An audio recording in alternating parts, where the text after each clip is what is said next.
bitch like I was Drake, yeah. Don't just try to tell me you love me. Can't keep it real if you really don't trust me. Come with a real, you hip in the front, so you get my meals. I'm gunning for the money in the bank. Come on with a dank, scrolling in the tank, rolling with the gang. You sitting out on the sideline tripping, I go to the hole with the rock like Pippin. Yeah. I'm okay. What up, though, and welcome to Woodward Heavyweights Live on WoodwardSports.com. Easy joined by Spinmo Rex, Young Chris. No Nicholas Kohloff. He's part-time, as you guys know. We have Skywalker in the building. It's about to rain, dude. He's not even going to the game. What are we going to do when Skywalker goes back to school? You guys are cooked. Pray. Yeah. Birdie. We don't need Birdie to step it up. Yep. Yeah. God dang. You can. Speaking of stepping it up, boys, I believe in him. Winsell Perez. Yep. My I thought you were talking about the Janes for a goodness. second. Janes have been stepping it up. Yeah, shout out to the Janes. Always stepping it up. Always stepping it up. Big Always stepping. bringing the A game. They are the big steppers. They are the big steppers. Winsell Perez, dude. What the fuck? Don't step on me. Oh, what? Winsell Perez could what? No, James can't.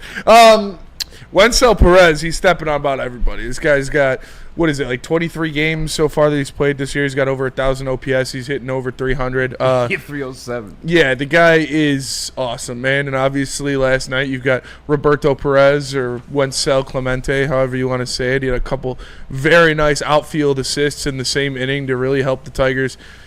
Things could have gotten off the rails there. There was a couple guys on. There was a couple hits, and he chopped some dudes down at second base. So same inning. Yeah, two in the same inning, and then he comes up and he gets a hit in the next one. Like, that's how it always works, is if you make a defensive play in the inning before and you're up to bat, you're definitely going to get a hit. So it's good to see Winsell playing like that. But there's some black magic, man. You know who's got black magic, or I don't know what, Cuban magic, whatever. Riley Green, man. For sure. Fucking Orioles superstar. This guy is hitting. He's better. Wait, you just call him a superstar? Yeah, superstar. He's playing like a superstar, yes. Whoa. He's got over a 1,300 OPS in his past 10 games. He's better than Aaron Judge in the past 2 weeks. He's swinging the hottest bat in baseball. It's so fun to watch him go out there. And obviously, as always, he is dynamite in the field, man. We knew this before the season started. We knew it after last year. Like, Riley Green is the best bat in this lineup, and it's not even close. And he's going out there. He's taking his game to a whole nother level. He's almost to a 900 OPS. He's almost over 300 on the season. Like, yeah, he's playing like a superstar for sure. Skywalker, you're a big baseball guy. What's up? Bro, how you feeling? That game was crazy last night, honestly. Perez was making some insane plays. And Tigers first to 50 wins this season. Yep. So Yeah. gotta be hyped for that. Shout out to Lynch. First for to 30. Fire-ass graphic you made for that one, too. Yeah, it's a sick graphic. I saw him cooking that one up back there. That was dirty. Ryan Lentz, I know your secrets. Don't worry.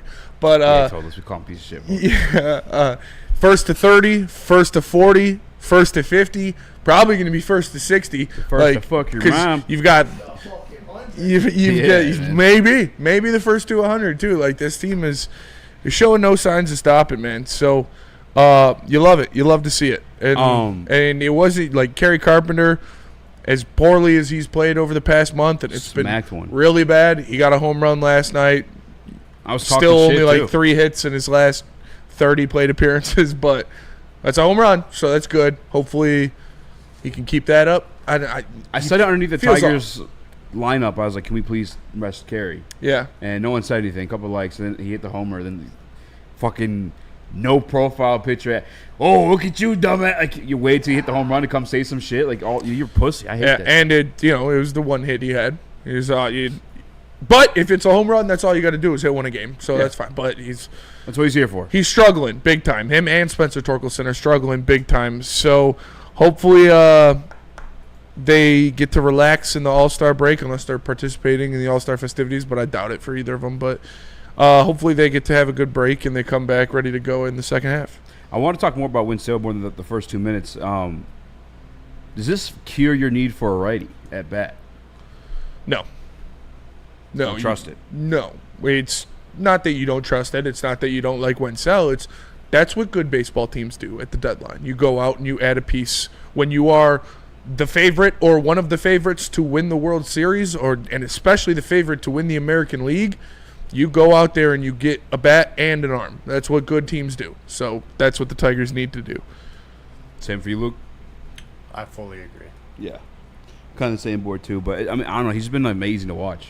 I've been very pumped to watch Winsell Perez. I'm talking about superstars. There's so many budding guys. I know he's 25 years old, but like, yeah, he's looking pretty fucking sick right now. Just the aura he has at the plate too, just calm. Like he just knows he's about to smack that bitch, switching, hitting too. Like I don't know, dude. He's a fucking stud. I like Wenzel. Hit a streak last year too. Yeah, no, Wenzel's a good bat, dude. He's one of the best bats in the lineup when you look at like taking at bats. Like he has very good at bats. He sees a lot of pitches and he does damage when he connects. So it's good to have him back. Good to have him healthy. This is why we were worried about this team when you were missing a bat like him, when you were missing a bat like Vierling.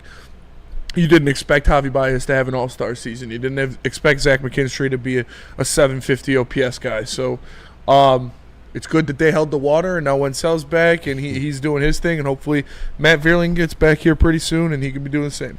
Last year he had 9 home runs in 112 games. This year already at 6 in just 23 games. Yep.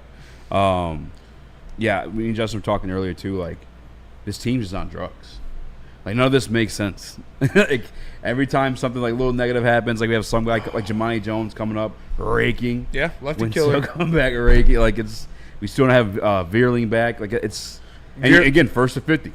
Still standing up. Still the best team in baseball. And Skubal didn't have his best stuff last night. I think he'd tell you that. I think it was kind of obvious. Obviously it wasn't like he was terrible, but he missed on a couple pitches. And when you go up against professional hitters, if you miss on pitches, especially a night like last night where it's humid and hot, ball's gonna fly, and you normally don't get those pitches back. But his team picked him up. He still got the win, so it's awesome. It made me appreciate the run he was on more though.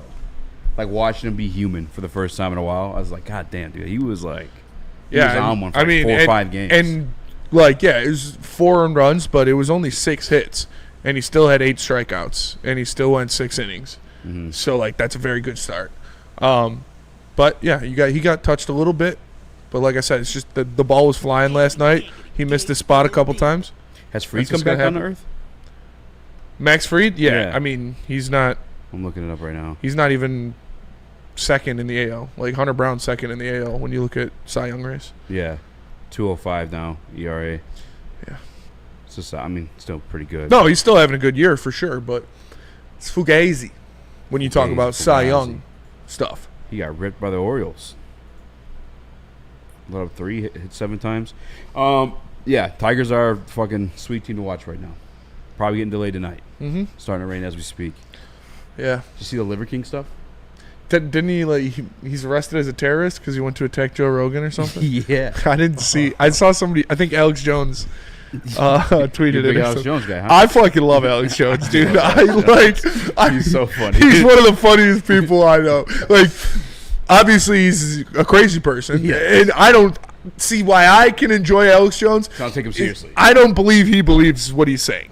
Oh, he believes I feel like it's a bit, and he's just doing it. Oh, no, he's crazy. That's even funnier. He's legitimately fucking putting crazy. Chemicals in the water makes the frogs gay. And then you go look at it. He was right. And he was right. It's like, well. But I think he was on with Rogan one time, kept saying like crazy shit, and Rogan was like, fact-checked it. Jamie fact-checked. All that shit was like true. Yeah. It's wild. Alex Jones is one of the funniest people in the world. And he's just like a character to me. Yeah. He's the one that broke it before but people actually, he said that before it happened. Yeah, but people actually like wholeheartedly like believe and live in Alex Jones. It's like, all right, you guys are cousins.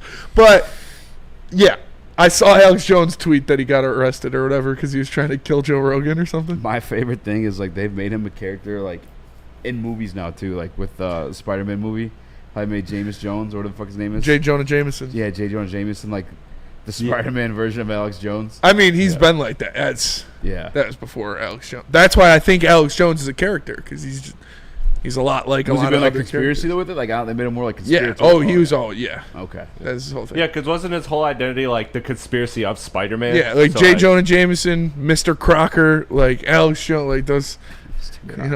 You know. Charlie from the episode where they get jobs and he's talking about Pepe Silva. Like, yeah, I'm pretty sure Alex Jones is just a bit, but he's funny. No, dude, he's legitimately he's got to crazy. believe some he's not of it. A bit. He's got to believe some of it. But like I say, when it comes to conspiracies, you're crazy if you don't believe any. You're insane if you believe all. That's fair. Space is fake. That's true. Phoenix held trade discussions with Utah on a potential 2-for-1 Colin Sexton, John Collins for Bradley Beal. That's from DNC. I feel like that's troll.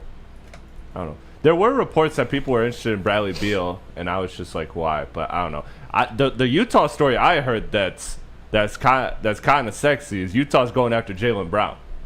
They're going full force after Jaylen Brown. Full force. Full That'd be force. interesting. Boston would be on some other. Who's shit. going full force after Jaylen Brown? They're under the second Utah. apron now. Utah? I believe what he said more than what you just said. What? What about Alex Jones? Oh, Boston trading Jaylen Brown. Well, yeah, no, Boston. It's not Wait, saying what did I that say? Boston is. It's saying Boston's like listening, but like it's Utah is the one that's pushing them, like basically blowing up their phone, saying, "Hey, let's make this deal." Like, I mean, yeah, it's Utah's Utah like side. Utah's window shopping with a blank check, dude. They Yeah, can call exactly. anybody and be like, "Hey, how you feeling about your superstar? Yeah. We can give you 14 picks." And it makes sense because Danny Ainge drafted Jaylen Brown, so like, Yeah. you know what I mean. So like, yeah, it's clearly right now it's on Utah's side, but we'll see. Oh, it didn't go down because Bradley Beal exercises no trade clause. How the fuck do you sign Bradley Beal to that deal and give him Washington a no did. trade clause? That's Washington, dude. Yeah, Washington did. Oh, but so he accepted to go to Phoenix. Yeah. Yeah. Yeah. He's like, "Give me the He fuck said outta here." Yeah. he said he wasn't get accepting it. any trade requests. He said, "I like it here in Phoenix." He's like, "Nah, I'm gonna stick around." It's like, dude, they don't I fucking. don't like I mean, feel like I don't blame him. Why the fuck would he? Phoenix is mini Miami. Oh, my Yeah. mom, he's out there. He's Getting yeah. paid, dude. He's Why? having a good time. You're gonna send me to Minnesota? No thanks. I'll stay here. To Boston? No thanks. I'm good in Phoenix. I'm playing golf every fucking day. Like, why would you? The only place I would want to get traded to, if I was Bradley Beal, would be like somewhere in Texas or Florida, so I can just make more money. But But if you want to trade me to Dallas, okay, we can do that. You're trading me to Utah? Eat shit, buddy. Like, no, I'm gonna stay play golf in Phoenix with all these baddies with fake tits everywhere. I Like, feel you, but like, there's something to be said about like, wouldn't you just be a little bit uncomfortable knowing like everybody you work for doesn't want you there? no, I don't give a fuck. I'm making All right. $56 million a year. I don't That's give a peace. fuck That's if you peace. like me or not. Wipe your tears with blue. Dude, what? Oh no, his teammates are mad at him. Eat shit, buddy. Watch me. I'll sit out half the games and I'll still make more money than you. Like, what the fuck? Fair. I don't care. It's just so crazy because you want to respect general managers. But why in the fuck would you I give pay- Bradley Beal that I contract? paid my fucking dues in a salt mine in Washington for like 10 years. I'm going to stay my golden years in Phoenix with all these leathery ass old women and golf every day. Like, I don't blame Bradley Beal at all. Those baddies in Phoenix. Oh, get for active sure. in Phoenix. Did you see that UFC fighter? He's supposed to fight in this weekend's card, 317. Had to pull out because he couldn't get his ankle monitor removed in time. He's on probation for a case still pending for robbery. UFC? Not Yes. not MMA. This was a UFC fight. UFC fighter. Dana. It's like Sadekwas Come on. Umas. Fighters. Dana's falling apart, dude. Yeah, dude. I mean, this guy, our guy Ben, the Bane Davis, shout out. Shout out, Gonna Ben. be on MTV Real World, by the Yeah, way. that's awesome. That is fucking awesome. Ben's very funny. Dude, Ben is funny. He's the man for that. Like How do you Ben. just make that happen? Hey, dude. That's legendary. He's interviewing KSI and shit. Yeah. He's got his name out there, He dude. fought Anderson Silva's son. He fought Anderson Silva's son. Got his ass whooped too much. Yeah, he Yeah, but he was way bigger than him. Props to Ben for getting in the He fucking fought that other ring, MMA dude. reporter too. He did. Oscar fucked. And won. Oscar fucked him up more. No, Oh Oscar no, fucked- I thought he won one. no, it was bad. 0 for 2. It was worse than the. Oliveira by finish. Oliveira by finish. That's Justin. Yeah, it's a fucking. That's a big card. This Who's he week. fighting? He's fighting. Ilya Taporia. Oh shit. Yeah. Ilya's gonna kill him, dude. Yeah. I mean, I love Charles. He's cooked. Du Bronx. He's Dubronx, and he's old, dude. That's I what don't know that happens, he's man. cooked. Then more than his chin is cooked. Like, He's his not- Chin is Yeah. gone. He's cooked against. He's good as Ilya. a fighter still, but like he takes a hit, he's out. Yeah, sometimes. it's Dubronx's whole strategy of winning was Get his I'm ass going to beat. get my ass beat for 4 rounds and let this guy tire out and then choke him out in the 5th round. Yeah. He did it against all your favorite fighters. He can't do that. Ilya's going to knock him out in the 3rd round. Yep. I mean, that's why you love him. His Yeah. comebacks. Oliveira's only chance to win is Kim through K. submission. Yes, Yes. absolutely. Which maybe he could do. Like he's bigger, you know. DNC said Ilya 1st round. Yeah, dude. But I'd be Ilya- surprised if it went more than 3 rounds. Ilya's the best. He has the best hands in UFC history. History? The best hands. I'm not saying he's the best striker, but just with the hands. The most precise, clean, like the best hands in UFC history by far. You think so? Yes. Between him, maybe Connor. Who else would be up Max? there? better than Max. Yeah. He knocked Max out. He did, but that was for the first time ever in Max's career. Max had never been knocked down. That's old Max. You know, that's not prime. That's not prime Max. Max is like 30. Yeah, but 30 in Max years, where he's been in fucking 20 wars in the past 10 years. That does not happen. That was. I mean, Dustin Poirier, but Volkanovski knocked him fucking clean out. Volk wasn't like. Volk's hands weren't that great until the past. Like I'm talking about just also precision. I think and Max just fell off off because no, he did not. Volk. Nobody else could beat Max other than Volk and Ilya. Yeah, that's fair. So they're just like better. Max is fighting like top tier guys. Yeah, and it's, like they just trying to get like these guys. What I saw Volk do to Max in that third fight, hands-wise? That was bad, dude. Yeah. That was bad. But Volk's always had Max's number. He has. Yeah. But Ilya has the best hands in UFC history. The only other name I would entertain, honestly, is Conor. Purely hands. I'm really running through a Rolodex in my head right now. I don't know who has better hands. Striking, you for sure. I mean, I would say Anderson Silva, Israel Adesanya, like striking. Like, but Ilya doesn't even throw kicks. No. He's all just straight from here. Just fucking, straight piece. Yeah. Yeah. I mean, I'm not mad at it. Like, I don't know, I'm looking for some names in Woodward Sports Chat to argue that one. I don't. Alex, best hands ever. Alex has the scariest hands ever. Alex Pereira? Yeah. Yeah. He's got the scariest hands ever. Jameer Gibbs, big UFC guy. Yeah, Jameer Gibbs is a big UFC guy. But oh my God, we'll get to this one later in the show. I'll send it. But speaking of fights, Spinny's got some beef to attend when we get back. Yeah. Because he was called out. Yeah. On Eagles Twitter. Mm-hmm. My man came with some numbers. Yep.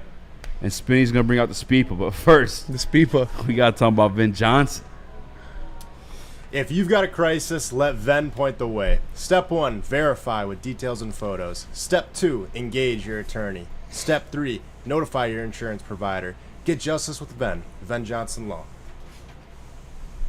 Are you a real Detroit sports fan? Woodward Sports is here to give you all the Detroit sports you can handle. Weekdays, make sure you're locked in on Wake Up Woodward from 8 a.m. to 10 a.m. Followed by Big D Energy with Neil Rule and Darren McCarty from 11 a.m. to 1. Up next, you can't miss Ermanni and Edwards with Maz from 2 p.m. to 4 p.m. And finish the day out with the bad boys of Detroit sports media, the Woodward Heavyweights, from 5 to 7 p.m. Okay, wait, that isn't enough for you, you sports freak? Check out Woodward Wings, Woodward Ringside, and the Lions Weekly Update every Sunday with Broder, Terry Foster, and Sean Baligian. Subscribe on YouTube for all our great content, and make sure you're following on all social media, X, IG, Facebook, and TikTok. You want sports? We got you covered. Detroit's #1 sports network, Woodward Sports. How do people feel about getting a Planet Fitness membership for $15 a month?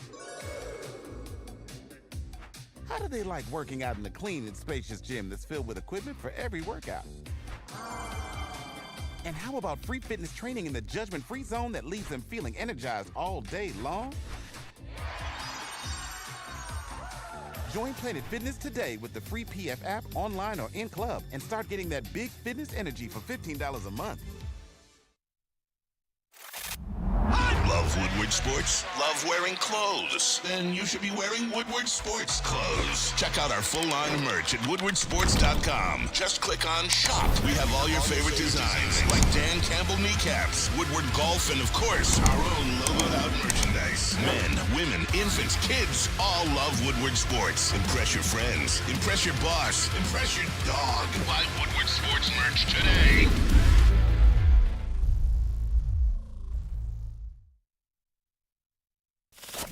We don't like to brag that we are the toughest sports network in Detroit, but we do have a guy named Darren McCarty on our side. Woodward Sports. Planet Fitness, the home of the judgment-free zone where everybody can get a full body workout in 30 minutes. All memberships include fitness training. You get all that for just $15 a month. Upgrade to the Black Card. Get use of amenities like hydro massage, total body enhancement, and access to over 2,500 locations worldwide. Join in club or online at planetfitness.com. Planet Fitness, where your fitness is essential.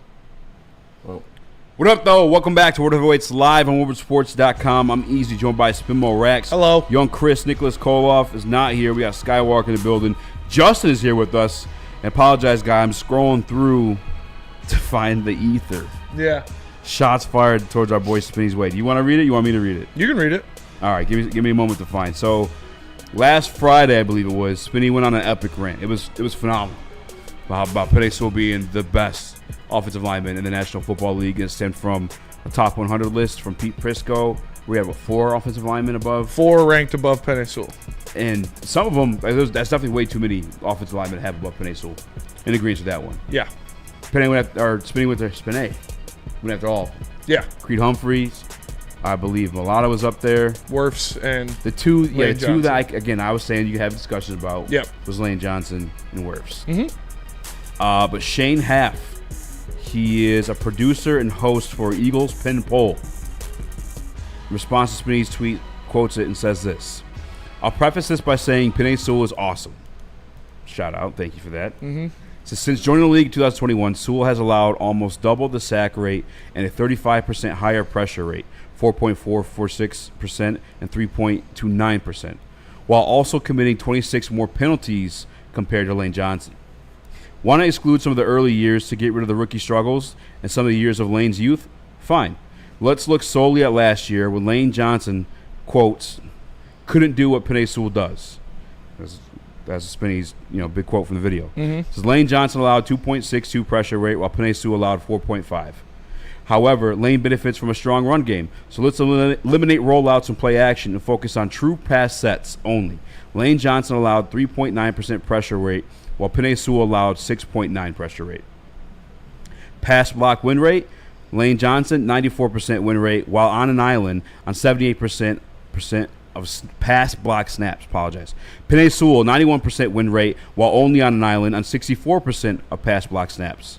Run block win rate, Lane Johnson 80%, Penei Sewell, I'm not sure, only the top 10 offensive tackles are public. Yeah. I wonder what it's ESPN stat. Yeah, I know what it was. I got it.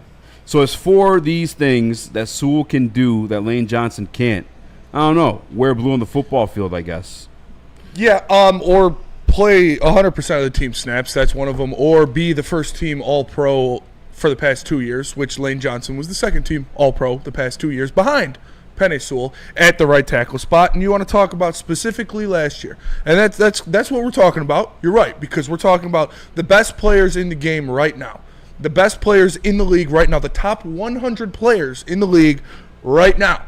And Penei Sewell, again, the 2-time first team All-Pro the past 2 years, played 208 more snaps than Lane Johnson did last season. That is the equivalent of 3 games played for Penei Sewell because he plays 67 snaps a game. He only had 1 sack allowed. Lane Johnson had 0 sacks allowed. So, 3 games.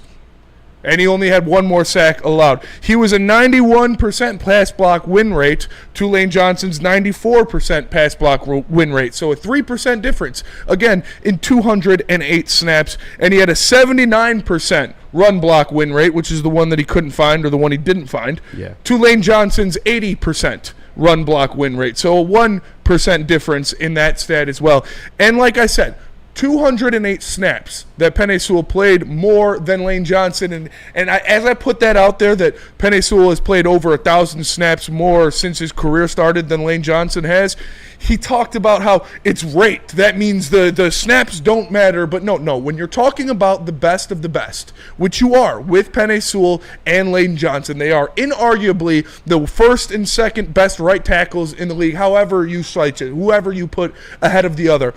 We are talking about the most extreme attention for detail possible. The biggest risk you can do is take a single snap when you're looking at those snaps, because one snap, one missed assignment, one pressure allowed, one sack allowed can be the difference between these two guys. So I think it's safe to say that possibly in 3 games played, which is the amount of snaps Penei Sewell had more than Lane Johnson last year, you could see one thing going wrong for Lane Johnson, which would then equal their stats. And I know Lane Johnson doesn't allow sacks. So one game wouldn't make the difference. One game, I mean, kind of like that one game they had against the Rams where Lane Johnson let up a sack to Jared Verse and let up a couple quarterback hits to Jared Verse. That one game would have made the difference and would have made Penei Sewell a better pass blocker in that game. So I know that it's hard to look at like that because you see the rates and you're like, oh, the rates mean no. The attention to detail you have to have when you're talking about the best of the best, a single game, a single snap, a single play could make the difference because literally the only thing that makes Lane Johnson a better offensive tackle than Penei Sewell last year was one sack that Penei Sewell allowed. So if that's the big difference that you want, if that's, oh, he's obviously better than him because that one sack wasn't allowed, then whatever. But I'll take the guy who plays, I don't know, 1,000 more snaps in the same span of their careers. The same guy who is out there, out on the edge, asked to pull, asked to lead block, asked to cross block, asked to crash down on the line against other tackles. Yes, Lane Johnson is great when he's standing there as a statue. You know why Penei Sewell doesn't have the same island rates or the same drop back only rates? Because that's not the Lions offense. The Lions offense is predicated off their run game. It's built off the play action, and it's built off of moving Penei Sewell around and attacking people and putting the ball behind them. So not only does he do things at that right tackle spot where he's one-on-one with the edge and the outside, but he's also pulling and crashing down the left. He's also pulling out in front of the running backs and the tight ends and the wide receivers on the outside to lead block. Those are things that you don't ask Lane Johnson to do at the same level as Penei Sewell because he's not athletic enough, because he's not physically skilled enough, and because he's older in the tooth. So Penei Sewell is a stronger player, he's a younger player, and he's damn near the same when it comes to just straight pass blocking or straight run blocking. Hence, the entire league sees him as better, meaning he's the first-team All-Pro to Lane Johnson's second-team All-Pro. Like I said, the margin of error is extremely small, and it's razor thin. So I think 208 snaps could make the difference between one sack difference. Nice. I've said this when we had the initial discussion. I do think Lane Johnson's a better pass blocker. I think he's more refined. He's been doing it longer. It probably should be that way. He is a very good offensive tackle. When it comes to run blocking, Penei Sewell, as I stated last week after the show, is the most dominant offensive tackle, the most dominant offensive lineman in the league. The things that he does, the Detroit Lions weaponize Penei Sewell out there in the run game. Speaking of, again, you want to talk about the run game splits? They literally find a way to put Penei in motion, to have him out in front of these players, in front of these playmakers, and situations when he's there doing it, defensive backs run out. They run away from him. He doesn't even have to block these guys. That impacts his numbers. Like these percentages, fuck that. They're not doing the same thing. It's like when we discussed Xavier McKinney yesterday versus Brian Branch. Brian Branch is tasked with way more. Yeah. So for Penei Sewell to be even that close, like the fact that it was an 80% run block win rate to a 79% run block win rate, he conveniently didn't put Penei's because he knew. It was off the list on the first list you look at on PFF, but it was because there was like 6 guys with 79. But if you have access to all those numbers, you could have easily grabbed Penei Sewell's. Yeah. You can't tell me that guy did not have access to it. No, yeah, he did a little snarky comment because, like I said, it was like it's like 4 dudes with 80 and then 6 dudes with 79. And Penei Sewell's name starts with S, so it was off the list. Offensive tackle since prime Trent Williams. Yeah, and like no one's arguing who has a better. Lane Johnson has had a better career. He's been in the league a lot longer. Penei Sewell will have a better career than Lane Johnson. Lane Johnson is the greatest right tackle of all time. Right now, he is the greatest right tackle of all time. He's not the greatest right tackle in the league right now, and that's what this is about. It's about right now. And when I'm looking at, okay, I need a right tackle. I'm going to the Super Bowl tomorrow. I need a right tackle to play. Every single person and their mother is taking Penei Sewell. And if you're not, you're an Eagles fan. That's what it is. If you needed to go to war right now and win a game, and you could take one right tackle in the NFL, you're taking Penei Sewell. Hence him being the first team All-Pro. And so if the list you want to die on is Pete Prisco, and his word is what you're talking about, gospel, or like I said, a 3% better pass block win rate and a 1% better run block win rate in 3 games less of football, then sure. 2 games. It's the snaps were 3 games. In total snaps played, he missed 208. He missed 2 games, though. Okay, but listen. 208 less snaps than Penei Sewell last year, which is the equivalent to 3 games. But he missed 2 games. I'm just trying. Okay, but does he play 100 snaps a game? He missed 2 games. Yeah, I know. He missed 2 games. All right. But he missed 208 snaps. Penei Sewell played 208 snaps more than him. That's more than 2 games. That is the equivalent to 3 games because Penei Sewell plays 67 snaps per game. I know, but you say he missed 3 games. I said he missed the equivalent to 3 games, which is 208 snaps. That's what I said every time. Yeah. Penei Sewell, better run blocker. Lane Johnson, just a more refined pass blocker. Barely. And I think Barely. Penei's more dominant as just a human being. Like when he blocks these guys, you could tell. Yeah, and you know like what I'm saying, someone's getting up dirt and there's fucking turf in their face. Like I said, so Lane Johnson is a better pass blocker because Penei Sewell allowed 1 sack and Lane Johnson allowed 0. But I mean, if I had to take the over/under on sacks at 0.5 in 208 more snaps for Lane Johnson, I'm taking the over. You want some context for that too. One of the games that he missed was against Myles Darius Smith. So like those numbers probably would have been vastly different had he played that game. Or if you just put that first playoff game in there, and then Jared Verse was eating him up. I can guarantee you, if you took a poll from all the defensive tackles and all the edge rushers in the NFL and said, who would you rather go up against in a one-on-one situation, Lane Johnson or Penei Sewell, almost like the complete majority would rather go up against Lane Johnson. Yeah. Like Penei Sewell is that guy right now. Yeah, and I'm not mad at it because like Lane Johnson, he was the best tackle in the league for a while. He was the best right tackle in the league for a while. He's not anymore. The future is now, old man. And you've got a guy who's 24 years old and is already a 2-time first-team All-Pro. So, who Lane Johnson was the second-team All-Pro in both of those years. So he was the second-best tackle in the league. But, yeah, 1 sack was the difference. Penei allowed 1, Lane Johnson allowed 0, and Penei played 208 more snaps. Arv said someone pointed out the Lane did give up a sack. PFF ignored it. Yeah, I mean, I'll look into it. I know that Penei gave up one against the Packers, but they took it back because he tripped over Zeitler. Yeah, it's like the pressures and the pass block win rate and the run block win rate, a lot of that is just like kind of like PFF stats where they're just like, okay, yeah, this we feel like it is this. Because I know what a pass block, how they determine that now. Yeah. It's like the 2.5 seconds. Mm-hmm. What is it with run? I don't know. No. I don't know how you'd measure that. And, again, it's probably easier for Lane Johnson to win run block reps based on – because I assume – and you must know this since these are the stats that you brought to the table, but I'm assuming that run block win rate means like when you're within a certain amount of – or a certain yards of somebody, you're physically hitting them.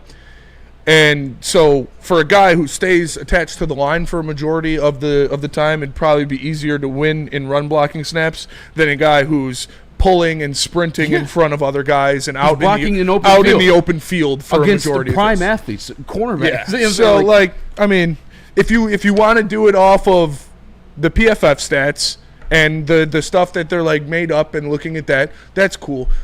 Just go watch the film. And I saw somebody say, hey, Penei, name me one thing Penei can do that Lane Johnson can't. Go watch football, and you can see it. Like, if you can't see it, I can't help you, and you're a Philly fan. That's what it is. Oh, wow. I'm watching that rep right now. It was so bad that for some reason, I just didn't credit him for the block. He's got... Lane Johnson? Yeah. Oh, because he was nowhere near the guy? Yeah. Maybe because... It looked like it was a false start, but I don't think you see a flag. Oh, he had a false start in that game against the Eagles as well. So, again, because I know that's what Eagles fans are going to say. Oh, 3 games worth of snaps wouldn't make the difference because Lane Johnson's just so good. Well, that one game against the Eagles, he allowed a sack, he allowed a couple pressures, and he had a false start. So one game can make the difference, and that's the margin of error we're talking about when you're talking about the best of the best, which is what Penei Sewell and Lane Johnson are. What are the games he missed? One more time. Against Myles fucking Garrett. This is one of the games. Probably would have let up a few pressures. And Zadarius Smith. Yeah, maybe a sack, probably a few pressures in that one. Missed Micah Parsons a ton this year, too, because he was banged up. And like I said, again, Lane Johnson got the brunt of it because Eagles fans are puffing their chest, as they should. They just won the Super Bowl. And it wasn't just one. If it was just Lane Johnson that you put over Penei Sewell, or just Tristan Wirfs that you put over Penei Sewell, I wouldn't have been as explosive about it. But the fact that it was 4 offensive linemen, you're just an idiot, Pete Prisco. Yeah, he got killed in this rep. How is this not? I don't understand how this. No, that doesn't go against Lane Johnson because that play that we're talking about against the Packers, it doesn't go against Lane Johnson because he was beat so bad that he was too far away to even be counted as blocking the guy. But run blocking on the outside where Penei Sewell might miss a block on a safety or on a cornerback because he's in full stride lead blocking is going to count against his run grade. So, if you can't see that they're different players and Penei Sewell does more, then you don't watch football. Get him. We could talk about receiving numbers, too. We can talk about that. Yeah, and the one guy was like, Penei Sewell has a touchdown reception. No, he doesn't. Also, he's got a first down. Doesn't have a touchdown. Yeah. Also, Penei has to. He had one was called back as Cowboys. Like, Goff is not the most mobile quarterback. Statue. As opposed to, like, a Jalen Hurts who can probably escape the pocket. Yeah, the sack that he gave up was Goff dicking around, and then Joey Bosa got around him. Yeah. I'm not going to use that one, though, because, like, mobile quarterbacks tend to get sacked more than stationary quarterbacks.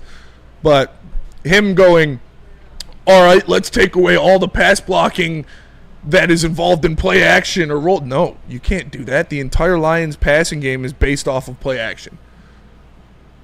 So, I don't know. Whatever. It's that close. It's that close to where you can talk about a few specific numbers that push the narrative either way. That's what I was trying to explain that day. Yeah. You try to make me look at the bad guy. It's like, listen, Wirfs and Johnson, this conversation we had. Anybody else? Absolutely fucking not. And when it comes down to it, what's the best way to tell who are the best players in the league? All pros, I would say. The all pros are normally the best players in the league. I can't wait for that top 100 list. And Penei Sewell was, a 2-time all pro the past 2 years, and Lane Johnson was second. So, first is better than second. Can Lane Johnson win more Super Bowls than Penei Sewell? Absolutely. He did. And I'm not here to talk about that. Lane Johnson's had a much longer career with a lot more success, for sure. But the future's now, old man. Chris, I'm sending a video in Slack. We probably won't go through till a commercial. But just it's okay. Up. I mean, we can extend this a little bit. Yeah, because, we're basically doubling up. So. Okay. Yeah, I'm cool with that one. Yeah. I don't know what more to say. The kind of like way I think you said your point perfectly. I'm on the point of where Penei's the most dominant, best, whatever, have discussions. But run game, there's nobody in this league I'd take over Penei. Yeah, everybody's going to protect their own. And you're going to go after your guy. But, like, if you asked, I would say 32 GMs anonymously, you have one game you're playing, and you need to win, what right tackle are you taking? 31 of 32 would say Penei Sewell. And I bet Howie Roseman would probably say Penei Sewell, too, because he knows what he's doing. And that's, Lane Johnson's old, and Penei Sewell is younger. He's more athletic. He's more physical. And he is 1 sack worse as a pass rusher in over 3 games worth of snaps more. So. Sorry, I'm trying to get this video to send.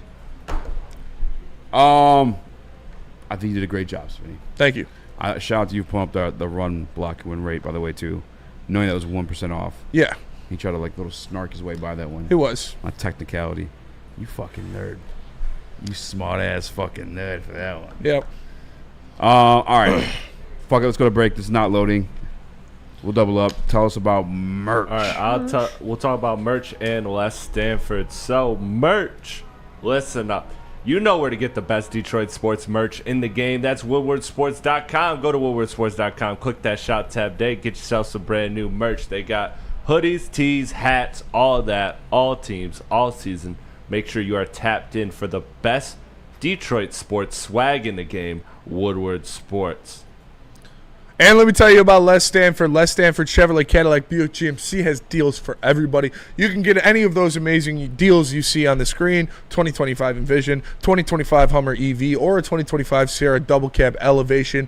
It's great customer service, too. They'll help you get into the best car for your budget. Scan the QR code on the screen. Les Stanford Chevrolet Cadillac Buick GMC. Les Stanford, together, let's ride. The boys of summer are ready to get back to the playoffs, and there's no better place to get your Tigers coverage than Woodward Sports. Join us all season long as we follow as our hometown Tigers claw and fight. This ball is gone. Boys are back in town. Feel the roar with Woodward Sports. Hey, it's Stick from Woodward Sports. I'm out here at the Feldman shop, of course, because they are #1 people. And the Ineos Grenadier, that's the new car that they got. But I got my man here, the Sun God. I'm not lying. His name is Amon-Ra. Yes, sir. Yes, sir. He sold me a car. Yes, sir. Yes, sir. What's up? Come see us out here, baby. We're in Waterford. We got the pre-owns all day. We got the Grenadiers, and we got new Chevys all day. Whatever you need, we got you. Yeah, and I went with this one. I like it. 2023 Durango. It's used. Only got like 30,000 miles on it. And this guy, man, I was like, listen, this is my price. You either make it happen or I'm out of here. Easy. You know what he did? Went to his boss. He's like, I'm making this happen for this guy. Came back, threw the contract on the table. Now I'm in the whip. Yes, sir. Sign, drive, 0 down, easy money all day. All right, Feldman, what's the address here, do you know? 5300 Highland Road, Waterford, Michigan, 48327. Open until 6 o'clock every weekday except 9 o'clock on Mondays and Thursdays. It's 4 o'clock on Saturdays. Only day we're not here for you is Sunday. Every other day we're here to get it done, baby. And his legit name is Amon-Ra. I'm not lying. It was destined. It was meant to be. Woodward Sports found this guy. So thank you very much, man. Enjoying the car, and the kid likes it too. It's nice and safe. Detroit has the best sports fans in the world. That's why they deserve the best sports coverage in the world. We are the Woodward Sports Network. It's the White Claw Tigers Tour presented by Ben Johnson and White Claw. This Sunday, June 29th, we're going to be at the Old Miami, so make sure you come down. It's going to be a lot of fun. I'm golfing in the morning. I'm going right down to Old Miami, so I'm going to be fully loaded, ready to go. Come join us. It's going to be a lot of fun. It's the White Claw Tigers Tour presented by Ben Johnson and White Claw.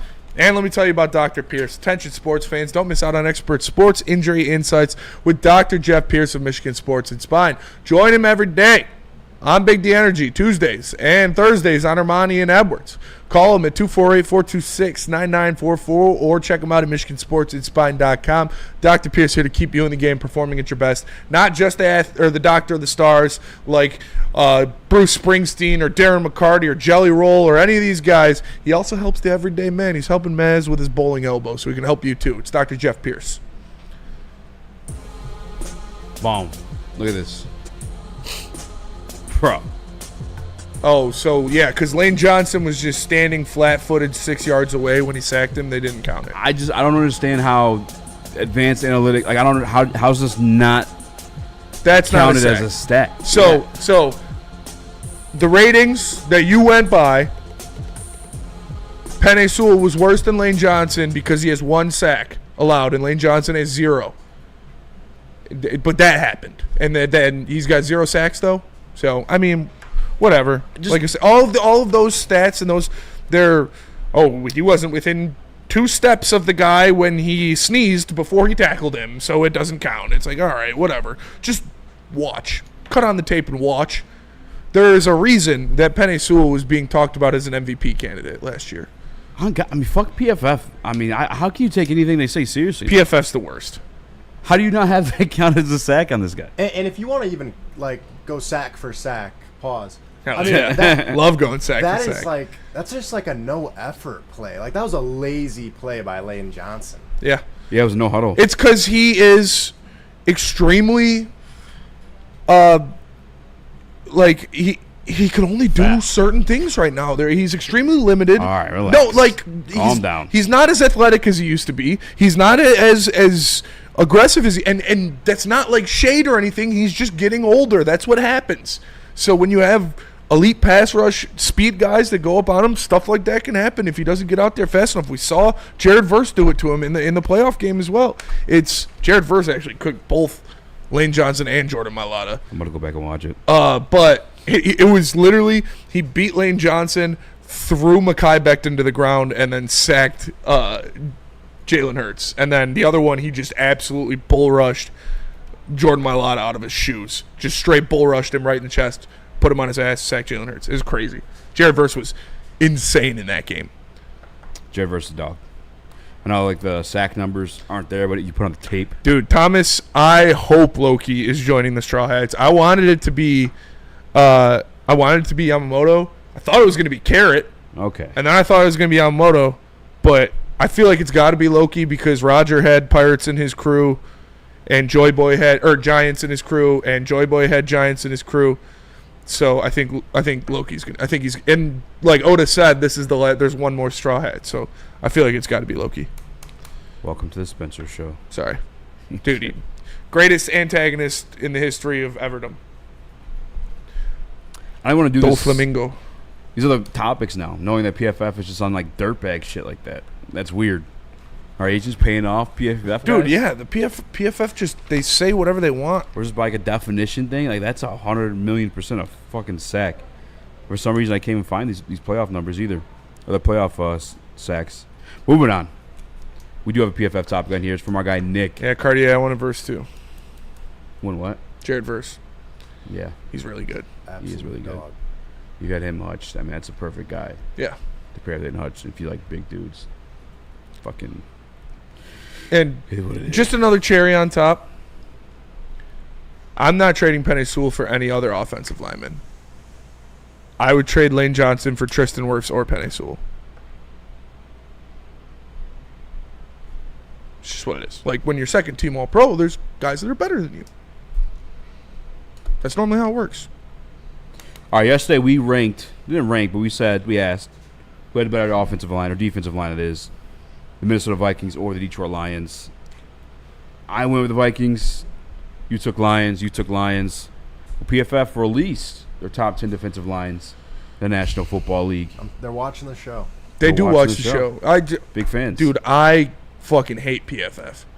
Even now when I see, like, Penei Sewell is the highest ranked tackle in PFF, or, Kirby Joseph is the highest ranked safety in PFF. It's like, I don't really care. I don't like using that. I was going to use PFF stats for the Penei Sewell. I was like, I can't even do that because I don't believe them. Did ESPN have him with no block or no sack? No, that was PFF. Okay. He was using those. Yeah. So, like I said, if you want to use PFF stats, you can. I don't like them. I think they make them up. You want to start from the top or the bottom of this list? Bottom. No, top. It's top 10? Start at 10. Top 10, start yeah. At 10. Start 10? All right, who do you think came in at 10? Start first, because I have no fucking The idea Broncos. who came at 10. Baltimore Ravens. It's fine. I'm mad at that one.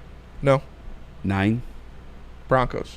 Actually, it'd be easier to start from 1. Why listen to the intern? Yeah, I know, dude. I know. What am I doing? Damn it, Luke. God damn it, Luke. You're on such a good streak. Who do you think was the number 1 defensive line according to PFF?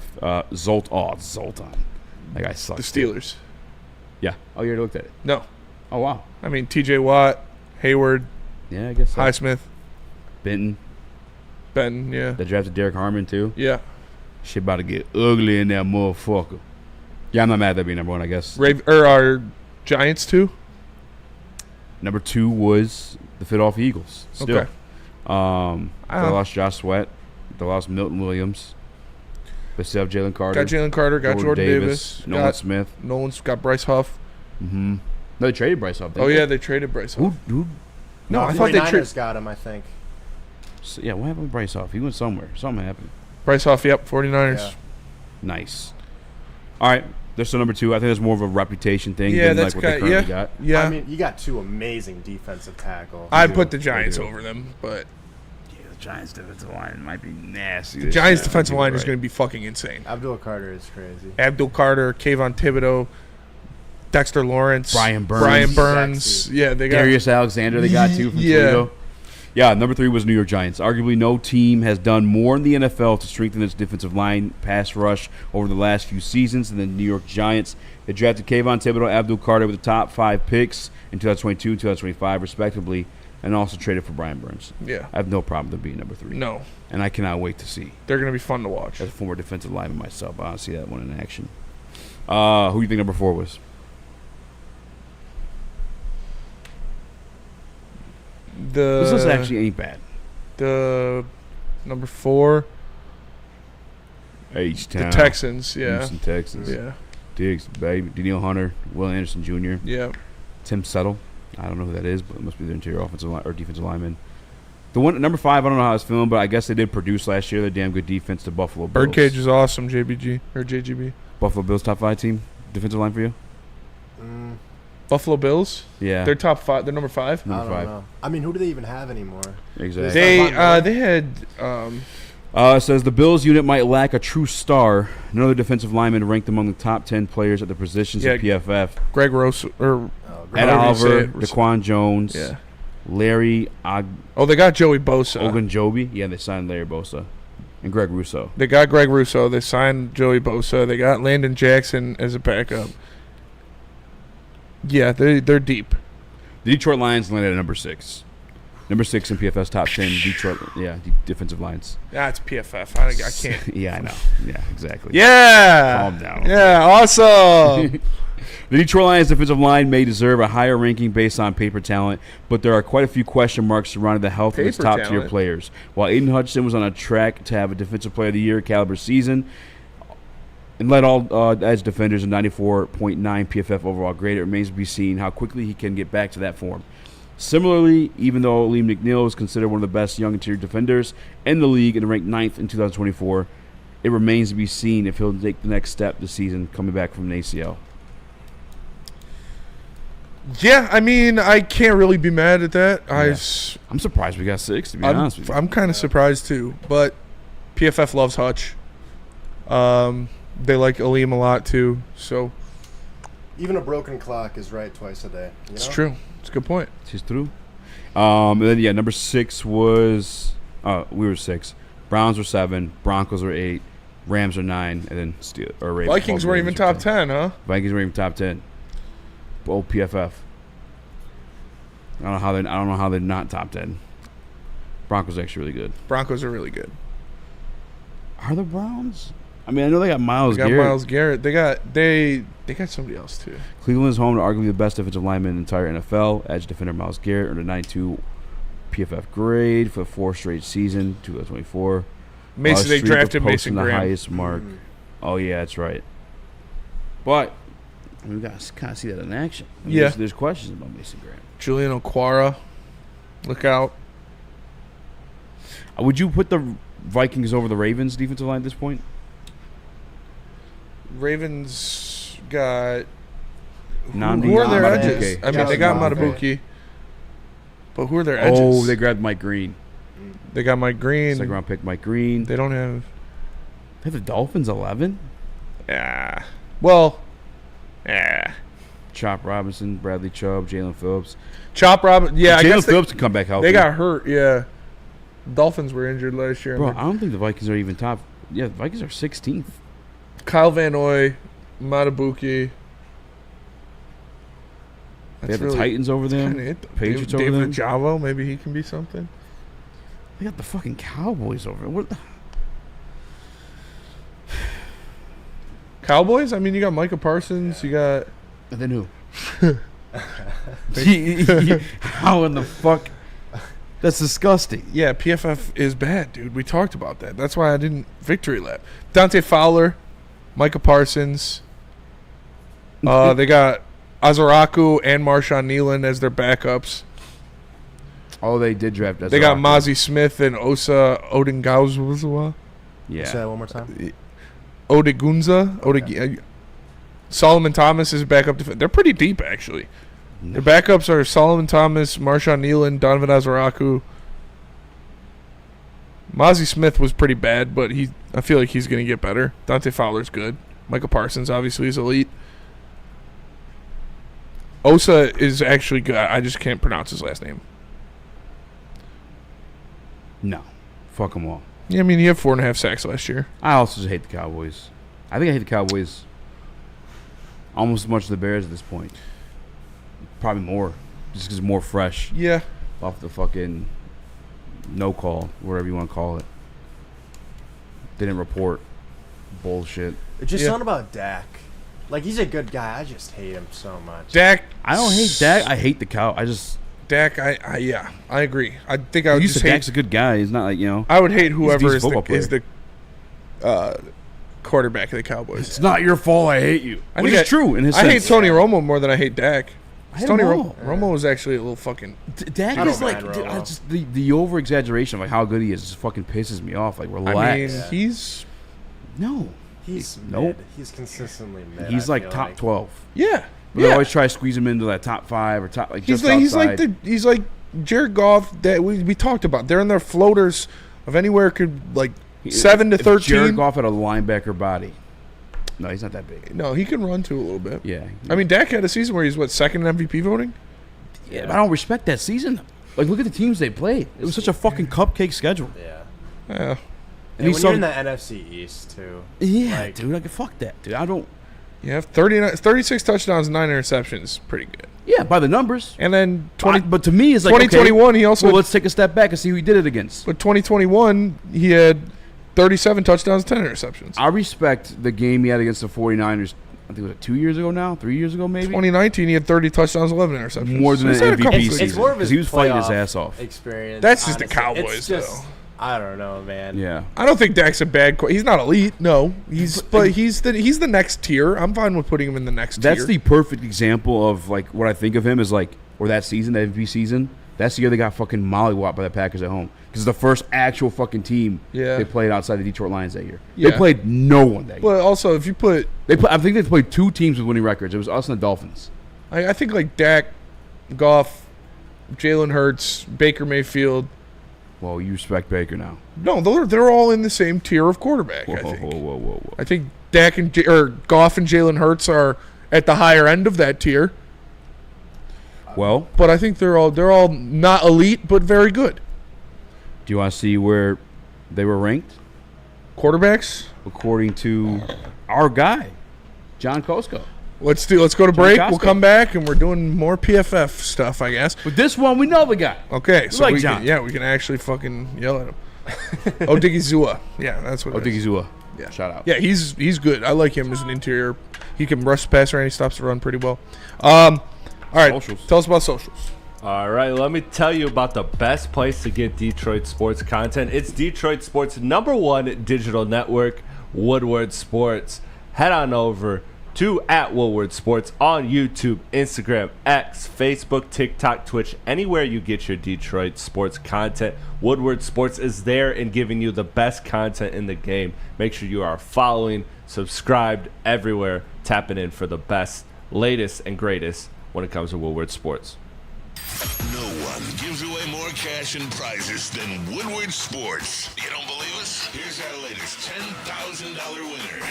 You know, you guys posted, hey, if you guess all this stuff right, we'll give it's $10,000. I'm like, okay, well, why the hell not? And the winning doesn't stop there. How about our Outkick Your Coverage winner? I think you won. We got everybody.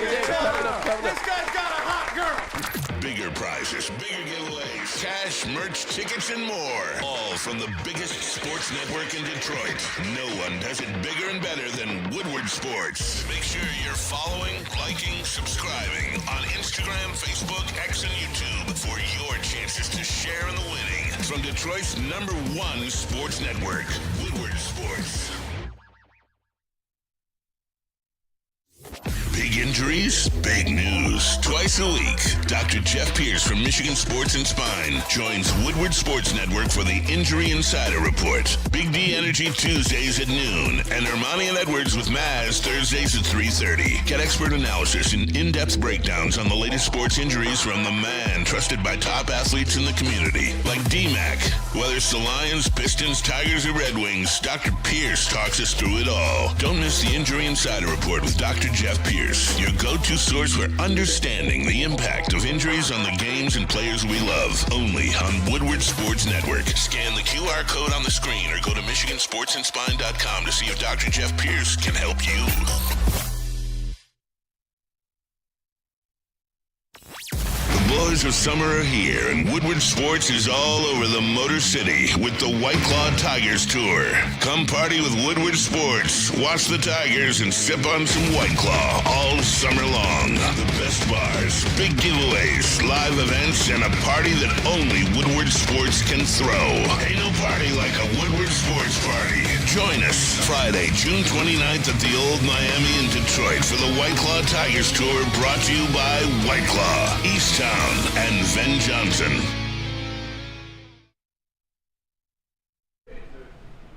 Caesar Sportsbook, ladies and gentlemen. Visit the website, CaesarSports.com, or scan the QR code above my head. Enter the promo code Woodward1000, where you can win up to $1,000 back as a bonus bet when you use that promo code with your first deposit. If your first bet loses, that's promo code Woodward1000 at Caesar Sportsbook, or scan the QR code above my head. Give me 1 second. I want to check something before I make this statement. Okay. You're STD free. Congratulations, brother. Yeah. No, I was going to say I'd have the Rams in the top 10 defensive lines as well. I don't hate that. But they are in the top. They're pretty weak against the run. And so I was going to see if they added somebody that would be able to. They got Poona Ford. Did they have Poona Ford last year? Yeah, I don't. Yes, they did. But Brandon Fisk, he'll be better because he was a rookie last year. So will Byron Young. Verse's second year so too. Jared Verse, yeah. Yeah, that's a good jump as well. Jared Verse, Kobe Turner, Poona Ford, Brandon Fisk. That's pretty good. Yeah, I don't hate it. But their run, they got Josiah Stewart too. But they did get Josiah Stewart. It's not about them getting the pass. They got to be able to stop the run though. They got kind of exposed. Why would they rank in the run? Are you looking at like averages or something? I just know they got beat up last year in the run game. All right. Well, we were talking about quarterbacks before then. Talking about Dak Prescott. Again, I saw they did sign cut point in the Woodward Sports chat. Easy to type to disrespect Dak and then put Tilo on a pedestal. Call Dak a top 12 guy in the game. I don't think that's disrespect. No, that's fair. I just think he's overglorified. When people try to put up like this best quarterback in the NFC or top 5, top 6, like that shit's disgusting to me. Does not belong in there. He is just as much a team guy, maybe a little less than Jared Goff, in my opinion. Yeah. I think last year's a perfect example of that. The way they started that season. And he actually had guys on his squad. The years that he's had like phenomenal seasons, he's either cupcake schedule, but he also had Ezekiel Elliott in one of the best offensive lines, which is going to help any quarterback look good, by the way. I just think Dak's a little bit overrated. That's all. But Sweeney said he belongs in the second tier. Let that girl ruin my life. I didn't even see. I'm so fucking locked in right now. Yeah. All right. Tatted, dark hair, goth. There is 1, 2, 3, 4, 5. 6, 7 tiers. 6, 7. 6 tiers. 7 foot. Where do you think Jared Goff landed? 3. Realistically, probably 3, yeah. Chris? Yeah, I'm going to say 3 because I think Mahomes and Allen is like 1 tier. Or maybe Lamar. I feel like there's a very short 1 to 3 tier and then follow tier. Then he ain't in 2, that's for sure. That is correct. Just 3rd tier? Jared Goff is in the 3rd tier. It's labeled as solid starters who flashed high-end play. Okay. Jared Goff is first on this list. He came in at number 9 in the rankings. Goff has piloted one of the NFL's most productive offenses over the past 2 seasons, earning an 84.8 passing grade over the span, the 7th best in the league. We'll soon find out how much of a success that was tied to Ben Johnson, how much of that success was tied to Ben Johnson, now the Bears head coach. But the results speak for themselves. Goff has been a top 10 quarterback over the last 2 years. And he's in the same grouping as, don't like the grouping as much. The grouping falls as Geno Smith and Brock Purdy, and then it wraps up. That's it? It's Goff, Geno Smith, and Brock Purdy? Yep. All right, I don't like that. That's disrespectful. Yeah, that's a little disrespectful. I mean, solid starters who flashed high-end play While true, I think Jared Goff has done it enough where you can put him in the tier up with the high-end starters. Yes. Yeah. You know, like, it's not the best. Who's that? But he's in the upper echelon of, like, starting quarterbacks. Yeah. You know? I wouldn't put him in. Brock Purdy, I'm not mad if Goff and Brock Purdy are in the same tier. I'm not mad at that. But Geno Smith, yeah, it's no. gross. Get him out of here. All right, who's in the second tier? Yeah. Second tier is high-end starters, and it's Jalen Hurts, Jaden Daniels, Matthew Stafford, and Justin Herbert. Herbert's getting ranked over Goff in, like, everything lately without the resume. He's a better Does not have the resume. He's got more talent, but he doesn't have the resume. Chokes in the playoffs a lot. You want to talk about choking the playoffs? I mean, Justin Herbert is probably one of the best at that. Wait, so who's in tier 5? Well, or tier 4? Tier 4? Tier 4 is solid starters, but they need more help. It's Jordan Love at 12. Baker Mayfield. Whoa. No, that's way too low. Super disrespectful. All right, John. We might have to talk. I had the Baker Mayfield. Okay, Baker Mayfield. Geno Smith is a bum. C.J. Stroud, 14. See, like. He did have a step back. He did. But he had a sophomore slump. Kyler Murray. His receiving core died. Trevor literally Lawrence. one of them died. And his offensive line. Dak Prescott and Tua Tagovailoa. I'm not taking Geno over any of those guys. This is actually a weird. I guess because he doesn't have as like. So tier 3 is tier 3A. Because this is kind of the same group of people. If you're labeling it as like guys that flash play, but also solid stars, but need more help. Yeah. Because all these guys do need help. I might bump Baker out of there, to be honest with you. To tier 2 or to tier 3? To tier 2. I almost want to combine the tier. Get rid of the 3A, 3B thing he's got going on here, and just have tier 3. Yeah. Yeah. But if you're need help. But if you're doing a tier 3 and a tier 4 like that, it should be Goff, Baker, and Purdy. Then if it was Goff, Baker, and Purdy, I'd be like, okay, yeah, I can. Yeah. Geno's not. I'd take C.J. Stroud, Purdy, Baker, Jordan Love. I'd take Jordan Love and C.J. Stroud and maybe Trevor Lawrence. Yeah, Trevor Lawrence over Geno Smith. Geno had one good year. Like, yeah. Oh yeah, I'll read the names. You took Jordan Love over Geno Smith. Yeah. Baker. Yes. C.J. Stroud. Yes. Kyler Murray. Yes. Trevor Lawrence. Yes. Dak Prescott. Yes. Tua Tagovailoa. Yes. Maybe not. Maybe 3 Get years. Geno the fuck out. Yeah, I'm taking. I'm with you on that. I'm taking all those guys over Geno. Except for Kyler. I think Kyler has more upside than Geno. And if Call of Duty's not, Kyler looked pretty good last year. If it's not double XP weekend. Yeah, if it's not double XP weekend, I'm taking Kyler. Patrick Mahomes number 1, Joe Burrow number 2, Lamar Jackson number 3, Josh Allen, the reigning MVP, number 4. Maybe that's where John is obligating his contract to cause a little stir it up. Yeah, a little controversy there. Stir it up, John. But in actuality, the 3 names above him, like it is, there are. So is what is it? Mahomes in tier 1, and then the other guys in tier 2. Tier 1 is elite. It's Patrick Mahomes, Joe Burrow, Lamar Jackson, Josh Allen. Oh, okay. I'm not mad at that. I'm not mad at that at all. No. Yeah. No, I wonder and then tier 2 is what again? Is who again? Tier 2 is Herbert, high-end starters: Jalen Hurts, Jaden Daniels, Matthew Stafford, Justin Herbert. Easy. What was the title of tier 4? What? Justin Herbert. I don't see how he deserves. He had to the be. one really good. I get like it just depends how you rank. But it was just efficiency. It wasn't even like numbers. Are you gonna rank your? Are you gonna play it safe and rank your quarterback based on their situation? Or are you going to rank them like pound for pound? No, if this is a fucking draft, this guy's going here. Pound for pound. Like, that's how I rank my quarterbacks. You know I what would I'm saying? take Justin Herbert over Goff 100%. I would too. All day. Yeah. Yes. But I don't think he's in the same. I would take. Would you put him in the solid stars who flash high-end play? Yeah. Yeah. I don't like that label. Yeah, because I think I would put Jalen Hurts in that role too. I don't know. I would too. I'm taking Jaden Daniels. I might take Justin Herbert over Jalen Hurts, but I don't know if I would honestly flip Hurts to the bottom of that tier 2 list. Because they have him at the top of it at number 5. I would take Jaden Daniels, Stafford, and Herbert all over. I am taking Jaden Daniels and Stafford over Hurts for sure. Taking Herbert too. Herbert, probably, yeah. Like I see Jared Goff and Jalen Hurts as pretty much the same player, but completely opposite. Well, if that makes sense. If that makes any sense, like they are both. I've said it before. They're both elite game managers. Like they Just different styles. Different styles. Jared Goff, obviously extremely accurate, very good at the touch on his throws. Jalen Hurts has got a great deep ball, and he's got his legs to help him. Mm-hmm. But they're both very limited, and they're both dependent on what's around them. So, yeah, I mean, you got to give everybody the Super Bowl bump, I guess. Yeah.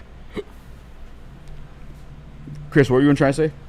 I was just saying I don't know if I don't like the labeling because I feel like I feel like he's trying to more so fit these like almost characteristics rather than attributes, if that makes sense. Like saying you take but saying you'd take Geno over any of those guys is crazy. Because what was the tier 4? What was the tier 4 title again? The tier 4 title was. Because it's weird, though. Because solid players. There's tier 1, tier 2. There's tier 3A, tier 3B. Okay, 3B then. Sorry. So do you mean like 3B or do you mean like tier 4? 3B. 3B was titled solid starters, but they need more help. Yeah, see, like I feel like that's like an article you're writing rather than like ranking players. Like that's like look like I would even separate. Mayfield, he probably felt like it was too big of a list when he did that. Because I would have labeled it high-end starters that need more help. And I probably would have bumped Baker out of there. Because I've seen Baker lose his entire fucking receiving core this year and still ball out. Yeah, but he also has like cousin tendencies. Damn, he was phenomenal this year. Yeah, he also fumbled when they needed it the most and lost in the game. Fumble snap. With Jared Goff ring above them, he fucking threw 3 interceptions. Yeah, the Baker was kind of disrespected for sure. The Geno love I don't get. I might bump Jordan Love out. Geno had one good year, but there is much more of a sample size of what we know what Geno Smith is compared to that one. He wasn't bad last year, but he wasn't good. 2 years ago, he was very good. He's just extremely efficient. So you can't say that he's bad. He is a less polished golf. Black golf? Yeah, he's black golf. But he can run a little bit because he's black. Honestly, yeah. I'd put it that way. It's fair. Skywalker? Baker is going to regress this year, says Dale Slaughter. I don't see how that Bucs happens. offense is. I think Bucky Irving's going to get even better. He did lose another OC, so maybe. But yeah, but he's gonna have like a healthy. They're gonna want revenge for how Liam Cohen left them. Is JT Olsen in the chat? Who'd they sign? Who'd they hire as their new OC? Was he from the Rams tree? JT Olsen's in there, but I don't know. He's gonna say they're number one. Yeah, number one offense. Geno Smith, 4,300 yards this year, 21 touchdowns, 15 interceptions. Gross. That's what I'm saying. Like he was mid. Goff is mid-season. He's like the next evolution for Geno Smith. Yeah. They're very similar quarterbacks. I just think one is in a million time better situation. Like if you have an Eevee and you evolve them using friendship during the daytime, it turns into Goff. But if you evolve them using friendship during the nighttime, it turns into Geno Smith. That seems like a questionable comp. No, Goff is better than Geno Smith for sure. Yeah, Goff's better than Geno Smith. I think Geno Smith is way overrated in this list. Like 2 tiers overrated. I'd put him somewhere. What's the tier under? What's the 6th tier? Is it mid? The 6th tier is tier 4. The actual tier 4 is young players, the wide range of potential. It's Bo Nix, Bryce Young, JJ, Drake May, Michael Penix. I'd take Bo Nix over Geno Smith. Yeah, see, I'd probably take Bo Nix over Geno Smith too. I don't hate that. See, I'd take Bryce Young over Geno Smith next year. I think one thing I think people should remember when he's a rookie. Bo Nix, he's like 26. Yeah, he's like old as fuck. That's true. But that's why he came. That's why he was. Yeah. He's seen a lot of different systems. He's done a lot of different play. God damn, I was gonna type in something for going from Auburn to Oregon. He's played in a lot of different offenses. So, like that title right there, though, to me is like more like a characteristic rather than like an attribute rating of like. Yeah, that's true. Of like that doesn't. These were the rookies last year. That's literally what the sophomores. So like that's why that's what I have a problem with this list. Like, are we doing a skill? Are we doing a skill quarterback ranking, or is it more like kind of just situational like analysis? Because that's situational analysis right there. That's not like saying definitively they are this good of a quarterback. It's saying these are guys that all share a similar problem or situation. That's true. God damn it, Chris! You have a great take, Chris. That's a great point. I'm proud of you. Proud of you, my boy. Thank you guys. I like Bo Nix. Bo Nix also beat me in the fantasy championship, so he scorned me. but it's fucking Chuba Hubbard's fault. Literally 2 hours before the game starts. Oh, Chuba Hubbard out. What? That was my. Wait, what? I lost fantasy championship last year because Chuba Hubbard got hurt. I only got there because of Baker. He just absolutely Baker was saved me. slinging that bitch. Slang. Then I think he sold. So what's after the sophomores tier? What's the next tier? Rookies. The next one is veterans capable of solid play, but could be quickly replaced. Sam Darnold, Aaron Rodgers. Yeah. Dude, Sam Darnold was an MVP candidate Sam last year. Darnold, What's he Russell doing all the way down Wilson, here? and Justin Fields. I don't hate that. I don't hate that either. And then tier 6, low-end starters and not long-term options. Joe Flacco, Anthony Richardson, the mighty have fallen. Mason Rudolph. Aaron Rodgers not on this list? He must have did this before Aaron Rodgers because he's got Mason Rudolph on there. I hate and Mason then Tyler Rudolph. So. Isn't he a rookie? Yes. So low-end starters but not long-term options. He's a starter. Oh, low-end starter. Yeah. Yeah, no, Aaron Rodgers on this list. Yeah, I think having just the sophomores category is kind of stupid. It's exactly what Chris said. It's a narrative list. Yeah. Which I guess does make sense. Like the tier 3 is kind of the same shit. Yeah, Baker was disrespected and Gino was propped up way too high. I'm with you on that one wholeheartedly. All right, let's go to break. Come back. Let me tell you about Lady Jane's. Lady Jane's Haircuts for Men, open 7 days a week.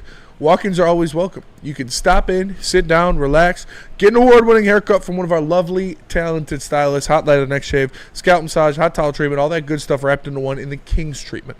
Lady Jane's Haircuts for Men, open 7 days a week. It's wicked awesome. The bad boys of Detroit sports media are here. We won't back down. We are Woodward Sports, Detroit's #1 sports network.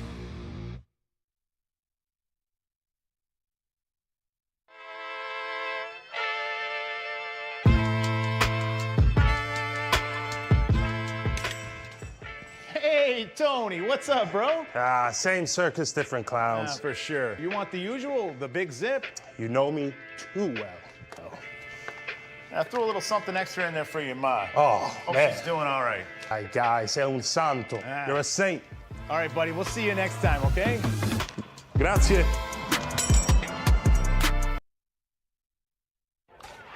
bats are hot, and the weather is getting hotter. Summertime in the D with Detroit's big hitters, Woodward Sports. Jars Cannabis, guys. I was up there today getting that DMAC legacy, and it was absolute gas. It took me a minute to recover. Shout out to Darren McCarty. I should know him better myself. Jars, guys. Shop one near you, 27 locations across the great state of Michigan. Visit shopjars.com. 9 of them right here in Metro Detroit, including ones coming to Milan, Madison Heights, and Grand Rapids. Top shelf quality, unmatched variety, price for you, the people. Damn. I was just about to say, like, what? I don't, you know when you, like, hold on a picture on Twitter and it says load in 4K? Yeah. I've never seen the difference, but then I just zoomed in. All right, that's the difference. Like, I'm looking at Sydney Sweeney's belly button all the way zoomed in right now. Why are you doing that? Because I didn't really. That's weird. I didn't really see a difference, but then I accidentally zoomed in and I was like, oh shit. I'm sure you accidentally zoomed in. You on can the see belly the button. sweat and hair on her belly button. All right. It's pretty crazy. That is crazy. We're moving Technology. What a wonder. I mean, dude, she's fucking. Sydney Sweeney's like the Marilyn Monroe of our generation. Sure, yeah. Just like sex icon. Yeah, fuck a president. I pick Obama. It's got to be a current president, right? Yeah. Yeah, I guess that's true. I wouldn't want to. I would feel bad for her. I mean, see who's next. Who could be right? Maybe it's Mark Cuban. I don't know. Or The Rock. God, we're gonna Stephen A. Smith. Dude, Stephen A. Smith was a dark horse to run for the Democrat. Yeah. If Stephen A. Smith wins the Democratic primary, It's officially a joke. I mean, it's been. Yeah. Yeah. All right. 3 bold predictions for the NFC North. We're going to go around the room, give you one each before we get the break, because we're kind of over it a little bit. I'm going number 1, because I got a good one. I don't want anyone else to steal it. Oh, I didn't even The only see one this. I thought of. Sorry, I was. It was 5 bold predictions, but if you can come up with one. Yeah, I was at All right. predisposed. We'll take some time on this one, because I said Matt LaFleur hot seat. That's my bold prediction, because I think once again he's going to get stomped out the division. Only won one divisional game last year. Getting beat up by the Detroit Lions. I now think the Vikings have surpassed them. They've had multiple quarterbacks in doing it.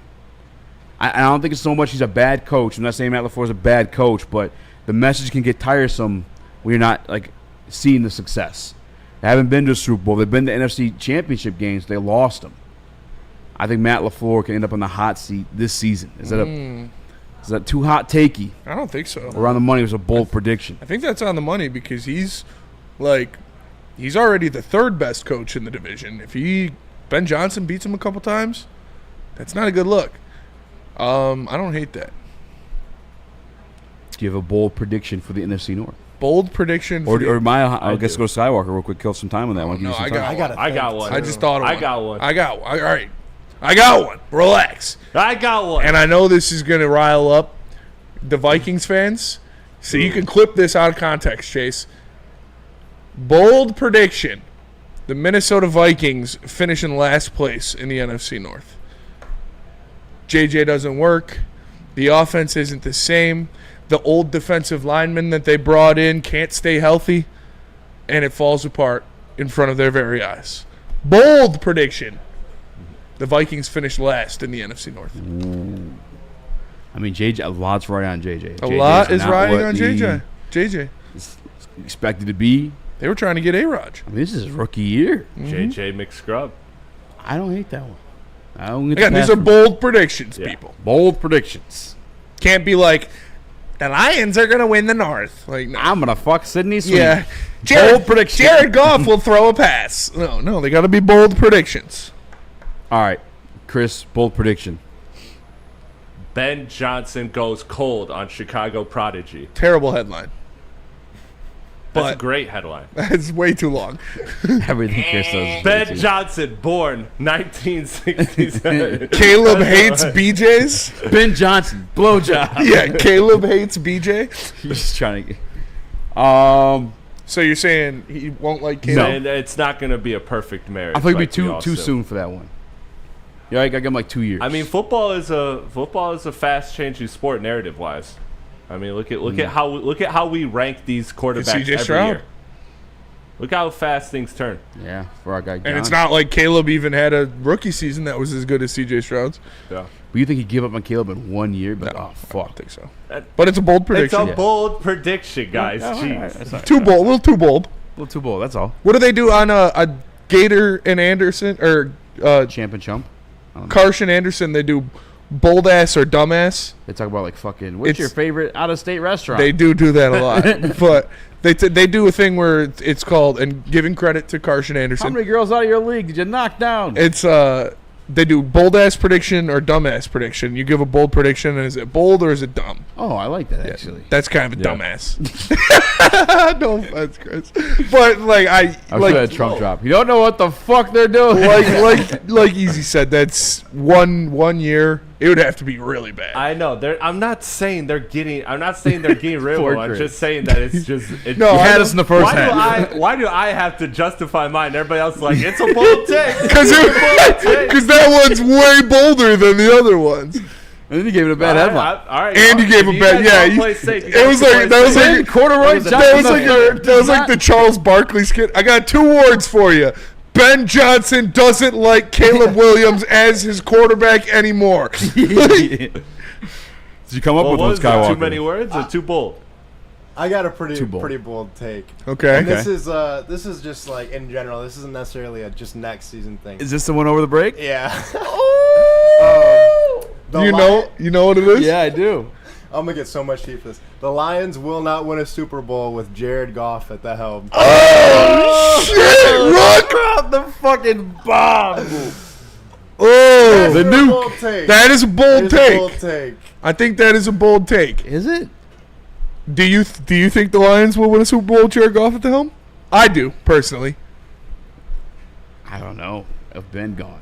I thought last year was the year. For sure. Oh, man. I've been saying that, though. I don't want anybody to act like that's brand new. No, that's true. That's why these fuckers hated me. Last year, I was like, okay, a lot of things are in place where it could happen, and it's based on the Tom Brady situation. We played it June 22nd, where he said the cohesiveness, the same offensive line unit, the same play caller, and we had that 3 years straight, elite tiers of that. And now, Kyle Ramos says, "Get him off the show." Danny G says he just wanted Easy's been waiting to say. He just said what Easy's been waiting to say. I already said it though. You have already said it. That is bold. Do you believe that they'll win the Super Bowl with Jared Goff though, or? He just said no. That's his bold prediction. I didn't know because I don't believe actually the Vikings are going to be last in the division. Yeah. But it's a bold prediction. I don't believe. Did you believe last year? I don't know. I'll hedge my bets. Of course, I want them to win a Super Bowl with Jared Goff. Oh yeah. And I hope he does amazing. It's a different game nowadays. I feel like you have to have a mobile quarterback to be successful in this league now. Listen, if you don't, you have to have what we had last year. Yeah. And the defense fell apart on you. When we got Jared Goff, I mean, that's why I wasn't in love with it, because it's like Jared Goff's the guy you need everything around to win with. And Brad Holmes didn't know at the time, it's fucking him. And he put everything around on rookie contracts Jared Goff to win with. Things are changing. These guys are no longer on rookie contracts. You have lost that offensive coordinator. It's Frank Ragnow retired. Frank Ragnow. You know what I'm saying? Fuck, I forgot about that almost. Shit is different, son. Like, we are in another... We're on the edge of the tiers. Like, last year, we're in that elite tier. Like, there's like 4 teams you have realistic expectations of a Super Bowl for. I feel like now we're like hovering above. I think last year we were in the number 1 spot. Like, that's what I'm saying. Elite Super tier. Bowl favorite. Yeah. Now, I think there's still expectations for us to win a Super Bowl. But yeah, again, they're like I know what above. you mean. Yeah. Last year, they were the top of the top. Yes. Now they're top 5. Yeah. And that's just being real. That is being real. John John Jones says, I agree with the rookie's bold take. Wow. Recently retired John Jones. Hope you're enjoying retirement. Shout out John Jones. Good guy. I still think Kyle they Ramos, I believe Goff can get it done. I do too. I think they're going to win a Super Bowl with Jared Goff. You're just saying it. No, I do. Because you want it to happen. I mean, yeah. Speaking of existence, I ain't mad at you, brother. He's been to a Super Bowl. But I think with if Aiden Hutchinson stays healthy, if Kirby Joseph and Penei Sewell and Brian Branch and Amon-Ra St. Brown, Jahmyr Gibbs, all these guys stay healthy, you have just as good of a shot at winning a Super Bowl as anybody else. The quarterback spot is the one where a lot of people have, well, I would say the upper echelon teams have an advantage over you, but you have an advantage over them in a lot of other spots. We're not saying he's like bad either. He's just like, I know what you mean. Yeah, I know. Some days he comes out and he throws 5 interceptions. Like, you just don't know where you're getting sometimes. Yeah, if Jared Goff played the way he did against the 49ers, against the Commanders, we would have won by 2 touchdowns. But he threw 4 interceptions. Yeah, he didn't even have to play like anything phenomenal against the Commanders. I guess that's why it's so. That's what I'm saying. If he would have like the 49ers, he was good. He wasn't dazzling, but he was good. He didn't have any mistakes. He did what he had to do. They didn't lose that game because of him. If he would have played like that against the Commanders, they win that game for sure. Yeah. And then you probably lose to the Eagles. But he has good stats. Like, he's a good player, but it's kind of like the Riley Green treatment. Like, I just don't think he's a superstar. He's not a superstar. He's not. I don't know. He's not the kind of franchise quarterback I want to have. Funny boy Roddy says, if Goff was the Vikings quarterback 1 last season, Vikings will win the Super Bowl. No, I don't know about that. Because again, I think part of what made Goff so great last year was everything we said in that June 22nd. Yeah. The cohesiveness of everything around him, including him himself being in that same system. And I think it's still there to a pretty big factor. Mm-hmm. Like, I don't think it's that much of I almost forgot about the Frank Ragnow stuff. Yeah, that does. Having Allen in here and hear him say good things about Goff, I was like, sweet. Like, I love to hear that. And then him being like, reiterating, yeah, Frank sucks. And then I think Brad did the interview the next day or the day before. The same thing was like, losing Frank is not losing Frank. We're kind of fucked for a minute there. Like, Brad did not give me any confidence in losing Frank for sure. No, but I mean, it's credit to how good Frank was. All right, let's go to break. We'll come back. Maybe more bold predictions, but first tell us about the massage chair, Easy. The The Massage Chair House, guys. Go to the website, massagechairhouse.com. Get yourself the $14,000 Pharaoh. Get yourself on a payment plan if you can afford it. They got tons of other massage chairs, too. Professional athletes go by there. They go see my guy, Dr. Eric Duncan, the #1 review channel for massage chair on the interweb. Scan the QR code to go see him in person at the corner of Woodward and Long Lake Road in Bloomfield Hills, massagechairhouse.com. A ton of fun, a ton of sports, and a ton of man-meat. Welcome to the Woodward Heavyweights, live daily 5 to 7 p.m. on Woodward Sports. Why do we fight? We fight to protect the innocent, to hold the powerful accountable, to bring the oppressors to justice. Why do we fight? We fight to secure and preserve our civil liberties, to get each and every one of our clients the justice they deserve, and to make the lives of real people just like you whole again. ThenFights.com.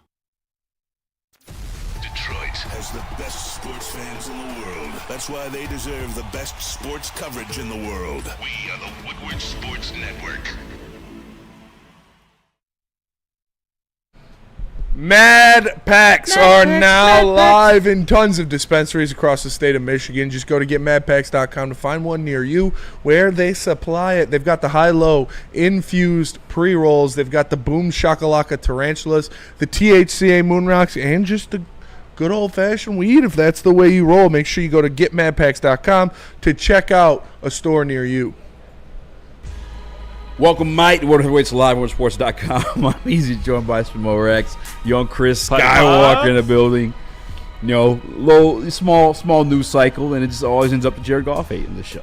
You Got know, real hot in here. Routine. No, I think he got let off easy. The fact that I'm on the show, you did get let off pretty easy. Because somehow I'm still gonna take the abuse for you saying. You don't know how good you got it, kid. He's not like a Mahomes or a Josh Allen or a Lamar Jackson. Yeah, that's not a bold take. Like, I don't know. He's white. No, that's my point exactly. Yeah. I saw it from here somewhere. Oh, Daryl Slaughter. LOL, you guys letting him voice y'all real feelings about golf. Operation Human Shield. No, I think they'll win with Goff. I think they're going to win a Super Bowl with Goff.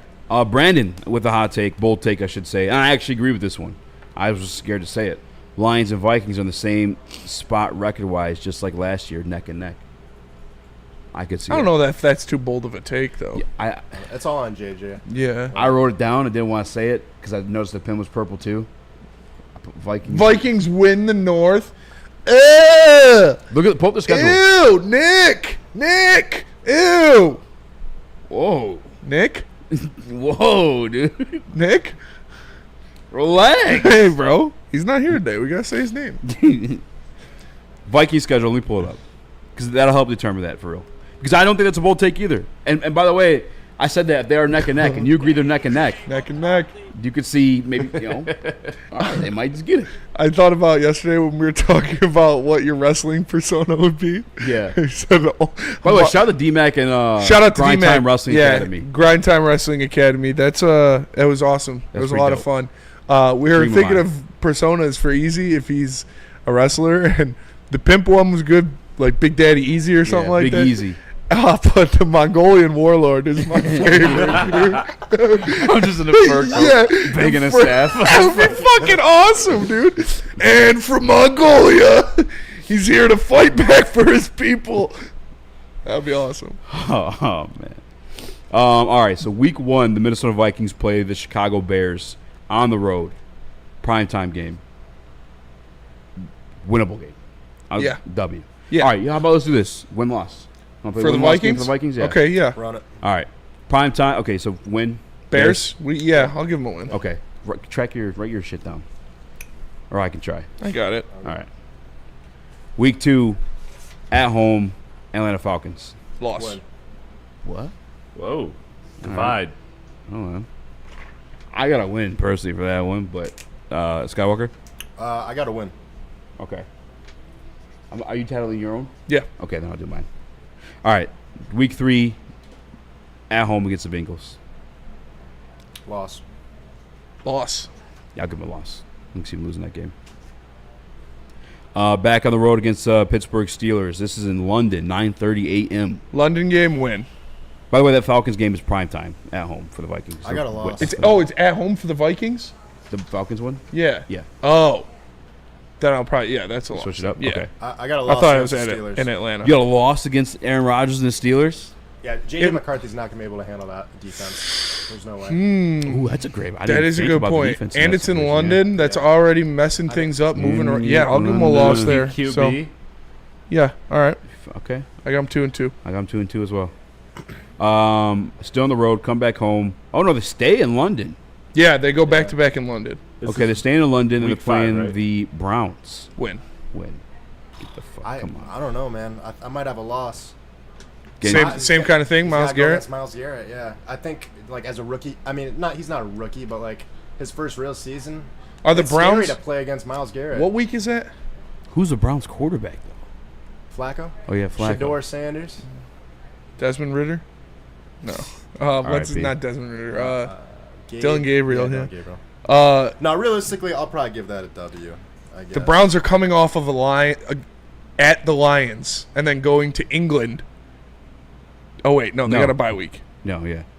They're coming off a bye week going to England. All right, so the Browns, that's when London. They come home 1 o'clock at home against the Eagles. Loss. Oh, 100%. Then they go on the road, California Love against the Chargers. Loss. Primetime game. I don't know if that changes anything for anyone. No. On the road against the Chargers? Yeah, in L.A., they're going to run the ball a shit ton. Yeah, I probably got a loss. Yeah, and Jim knows JJ's weaknesses, too. Yes, he does. Yeah, he knows what he fucking can and can't do. Father and son. Yeah, that's true. Yeah, because JJ's kind of weird as well. Dude, JJ's a clout chaser. Dude, John Harbaugh has a phenomenal story about when Jim got his second contract, big money, took the whole family out to vacay. Yeah. And they started fighting in the water. Oh, and then Jim, held him, like John thought he was going to die.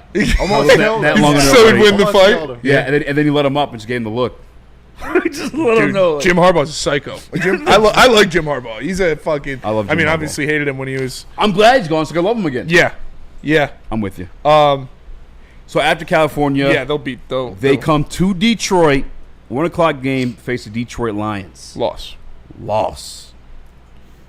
Yeah, I got a loss. At home Ravens. Loss. Wow. I like what we're seeing. This is tough, dude. Nick is shedding a tear somewhere. Nick is Nick is crying. He just fell to his knees listening to the podcast. He's like, that's the rain, dude. Yeah. At home against the Bears after that. Win. Yeah. Loss. Yeah. On the road against the Packers after that. I got a W. I'll give him a win there. Yeah, I'll give him a win there. Okay. I feel bad for him. 5-6 for me. All right. I kind of want him to lose against the Bears. Honestly, now that I know I got him at 5-6, I kind of want him at 4-7. On the road, 4 o'clock start against the Seahawks. Sam Darnold revenge game. I'm still going to win.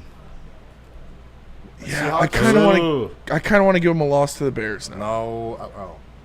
Well, I mean, do it. It's on your sheet. I got my record. We're all tracking our own shit. All right. They're beating the Seahawks. Yeah, they'll beat the Seahawks. Then they're at home against the Commanders. Loss. I'm gonna go W. Jaden's got to prove it to me. Nick just fell to his knees in Myers. Nick just fell to his knees. At home against the Commanders? At home against Commanders. 1 o'clock start. December 7th. I'll give him a win there. I gave him a win, too. It's 4 in a row. They're on a heater for me. Commanders do got to prove it to me. They faced a real team, got their ass whooped still. Mm-hmm. Let's be real. They beat a banged-up team, and Jared Goff just fucking – every once in a while he has one of those Jared Goff games. All right, then they're at home against the Cowboys. Prime time. On the road, right? Yeah, on the road. I apologize. Yeah. On the road against Cowboys, primetime game. Was that Christmas? Or is it? That is December 14th. We play them on Christmas. Short week. I'll give them a win over the Cowboys. Yeah, I got a W for that. Yeah, I think I can move in too. And then they're still on the road against the Giants. I'm going to go loss. That defensive line on JJ. Coming off of a big win. Although the Vikings do got a good offensive line now, too. They signed a couple guys. They drafted Donovan Jackson, who I was in love with. Yeah, but I don't know if it's... Darrisaw is coming back. And I don't know if they still have the kid they traded for from the Jaguars. Cam Robinson. Is he still on the team? Probably. They just bump him the right tackle. If he is. I don't know if he is or not. Giants are underrated. They just got a hard-ass schedule. Jackson Dart will be locked in at that point. Yeah. It'll be rookie versus rookie. So what's your schedule right now, as of now? I got him at 7-7, and I'm still debating this game. I have 6-8. I have them 7-7. Wait. What? Did you guys already do the Giants? Oh, okay. Yeah. Oh, yeah, I didn't do. Hold on, my bad. Giants, they're going to beat the Giants. Yeah. As much as I hate Yeah. to say it. Yeah, I didn't I do agree. Giants yet. Yeah, let me fix that. All right, Detroit Lions on the road. Loss. Christmas. Loss. Making those children cry. Depends if Hendon Hooker is starting by then. Ooh, nice. Nice. I'm joking. It was a joke. I thought you meant it like that. Yeah. I think like division wrapped up. We're just fucking chilling. All right, they finish the season at home against the Packers. Loss. I give that a win. It's at home. Yeah, it's a tough one. Yeah. I'm just going to get a win. Fuck I think the Packers are going to need it more, and they're going to go take it. Pause. But not pause, because they're Packers. They're like getting packed. Damn, so maybe not. I got them 9-8. I got them at 8-9. I'm at 9-8. 9-8. 8-9. All right, I can cross it off the list as both predictions. Because I still got the Lions winning at least 10-11. Yeah. For sure. Yeah. I got 12. And there's enough like defenses in there that like still shitty offenses, but like enough defenses where JJ could just fuck everything up. Yeah. Also, that stretch too where they have I had them that for Giants like game's a hard 5 one to wins call. in a row. Would I could eight- see some losses there. Yeah. What'd you say? Yeah. That stretch where they had like 5 wins in a row. What was it? It was after Baltimore. I think it was like Chicago, Green Bay, Seattle, Commanders, Cowboys, like Giants. Like in those, I could see 1 to 2 losses. Dropping a couple. Yeah, Commanders for sure. Yeah. Sorry. Damn. Yeah, 9-8. The NFC North's got the toughest fucking gauntlet this year by far. So what are you about to say? Just looking. Wait, what do you mean by toughest gauntlet? Like just because the toughest teams to play. The toughest teams to play. You think so? Yeah, because we play the AFC West. Because even the Bears finished last. They still got a fucking like one of the toughest schedules as well. Or we play the NFC or the AFC North. Yeah, AFC North is like a powerhouse. So you're playing the Bengals, the Ravens, the Steelers, The Browns. and then the Not Browns. really. But that's 3 teams that were in the playoffs last year.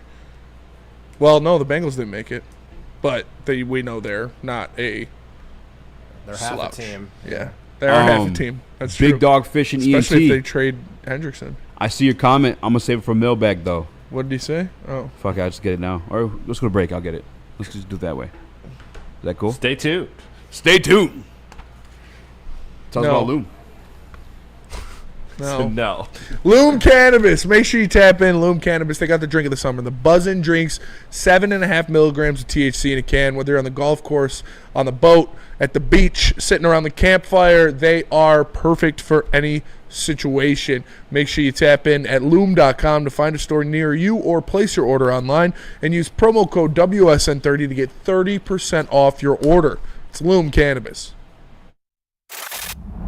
Love Woodward Sports? Love wearing clothes? Then you should be wearing Woodward Sports clothes. Check out our full line of merch at woodwardsports.com. Just click on shop. We have all your favorite designs, like Dan Campbell kneecaps, Woodward golf, and of course, our own logoed out merchandise. Men, women, infants, kids all love Woodward Sports. Impress your friends. Impress your boss. Impress your dog. Buy Woodward Sports merch today.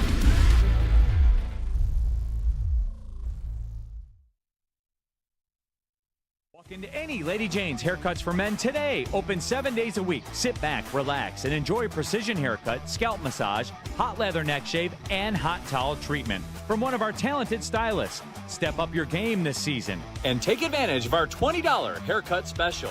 Scan the QR code and get your coupon today. Lady Jane's Haircuts for Men, the ultimate haircut experience. Open 7 days a week. Walk-ins always welcome. Lady Jane's Haircuts for Men. It's wicked awesome. You know how some things are so good they should be world famous, but they're not? Our house-made vinaigrette is one of those things. And the antipasto salad, we drizzle it over. Same with our hand-battered chicken tenders. Original recipe soups and pasta sauces. It's almost as if our original, world-famous Detroit-style pizza is mocking them. And that's not very nice. We don't like to brag that we are the toughest sports network in Detroit, but we do have a guy named Darren McCarty on our side. Woodward Sports.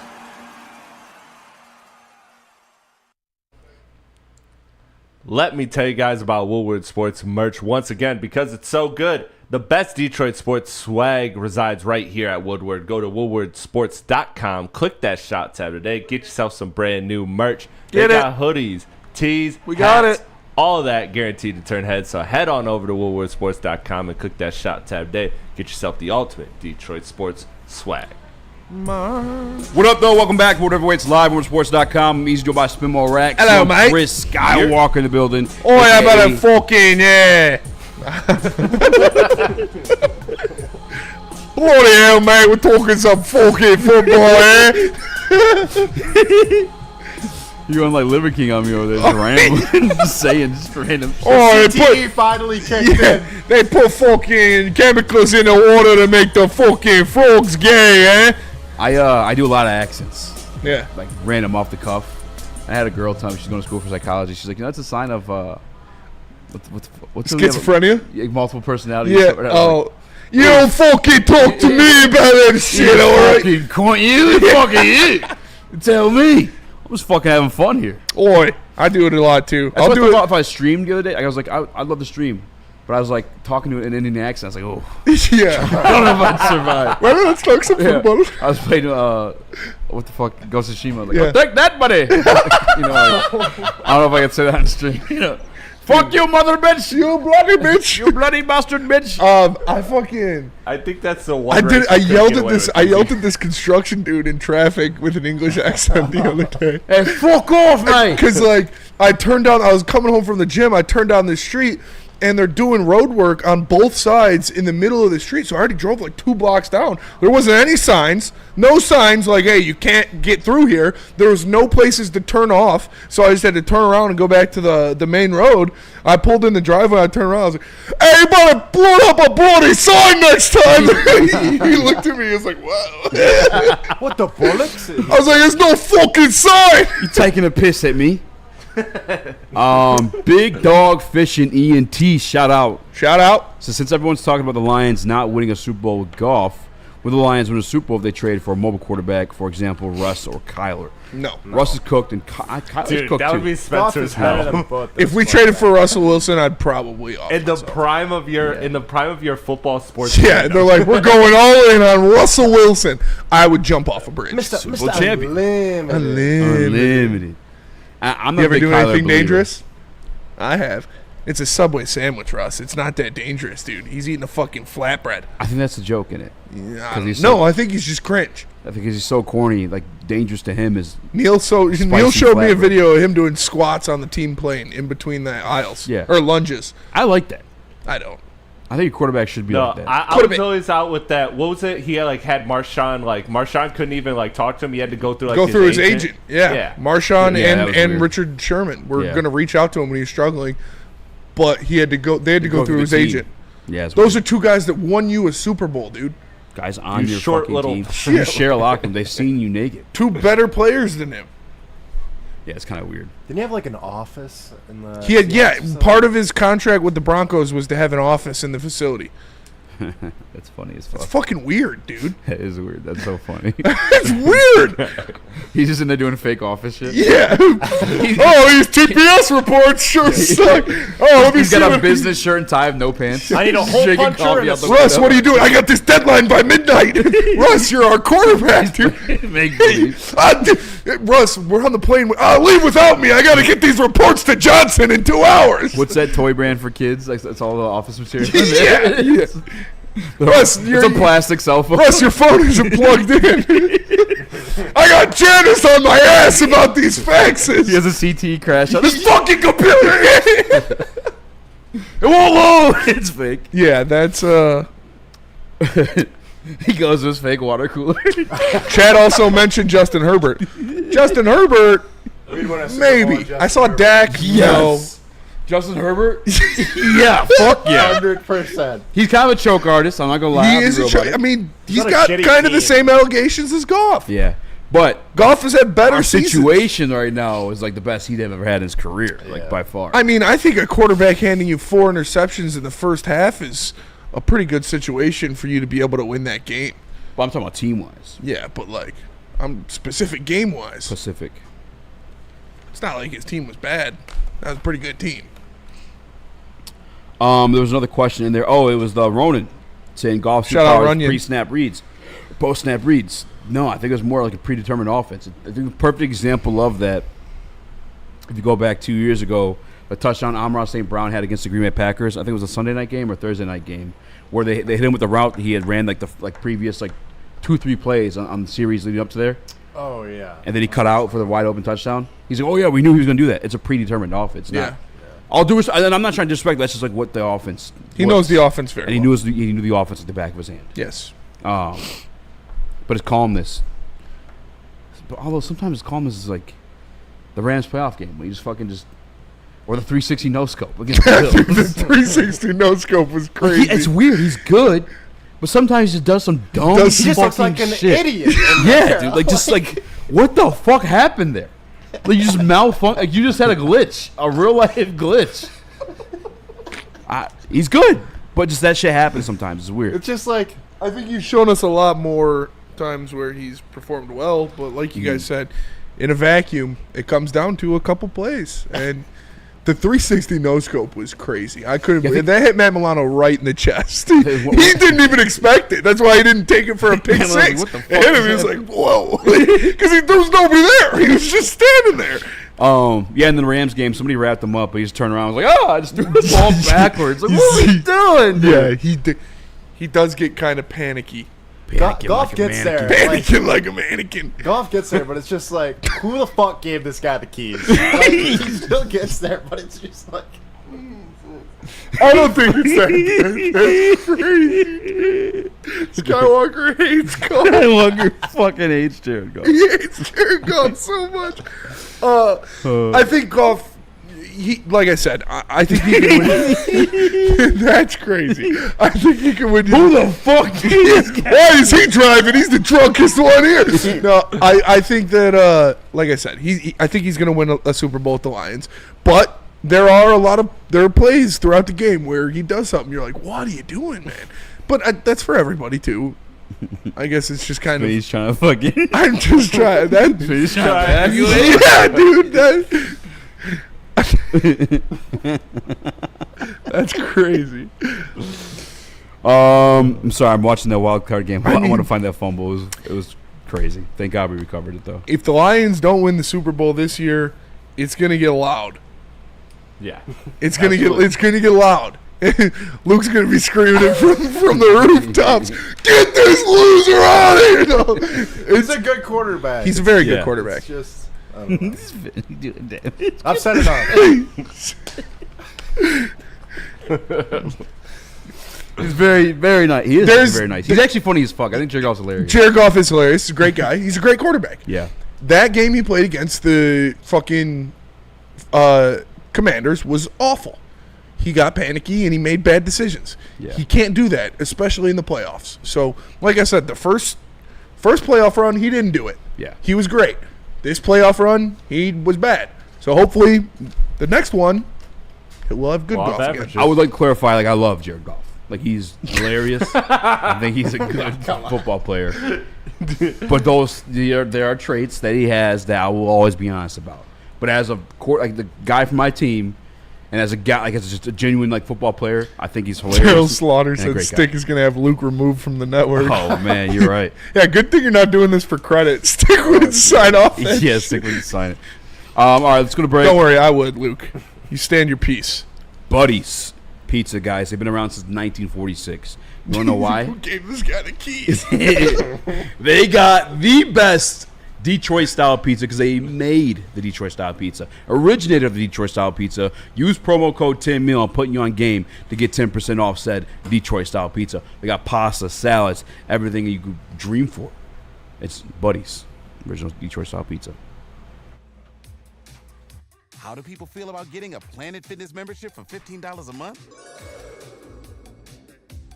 How do they like working out in a clean and spacious gym that's filled with equipment for every workout? And how about free fitness training in the judgment-free zone that leaves them feeling energized all day long? Join Planet Fitness today with the free PF app, online or in club, and start getting that big fitness energy for $15 a month.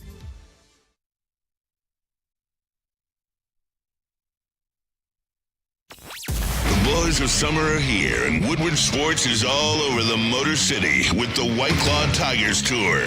Come party with Woodward Sports, watch the Tigers, and sip on some White Claw all summer long. The best bars, big giveaways, live events, and a party that only Woodward Sports can throw. Ain't no party like a Woodward Sports party. Join us Friday, June 29th at the Old Miami in Detroit for the White Claw Tigers Tour, brought to you by White Claw, Easttown, and Ven Johnson. Feldman Chevrolet is Michigan's #1 Chevy dealer with 5 locations in Novi, Highland, New Hudson, Livonia, and Lansing. This month's special include leasing a 2025 Silverado 1500 Crew for $149 per month and a 2026 Equinox LT for $209 per month. Again, that's Feldman Chevrolet.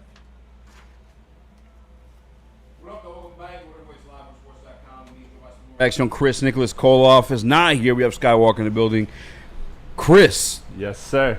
We are not drafting in the first round as Detroit Pistons fans, but I know you want to talk about the NBA draft. That we know. I mean, we kind of. Yeah. We are.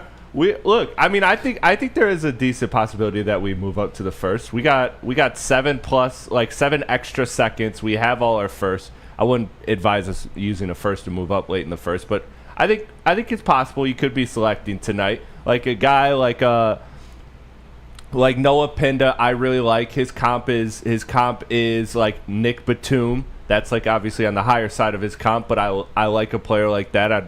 I think a player like that would fit perfectly in Detroit.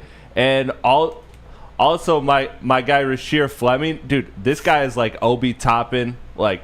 And after seeing what Obi Toppin did in this playoffs, like adding a guy like that to this team that can match the athleticism and also provide an improved shot, because Obi didn't have a shot coming into the league, but Fleming did showcase that this year. So those are guys I think are worth trading up for. I think there's definitely some specialists you could get. There's some players that could maybe crack the rotation. And look, that's what you're looking for if you're Detroit.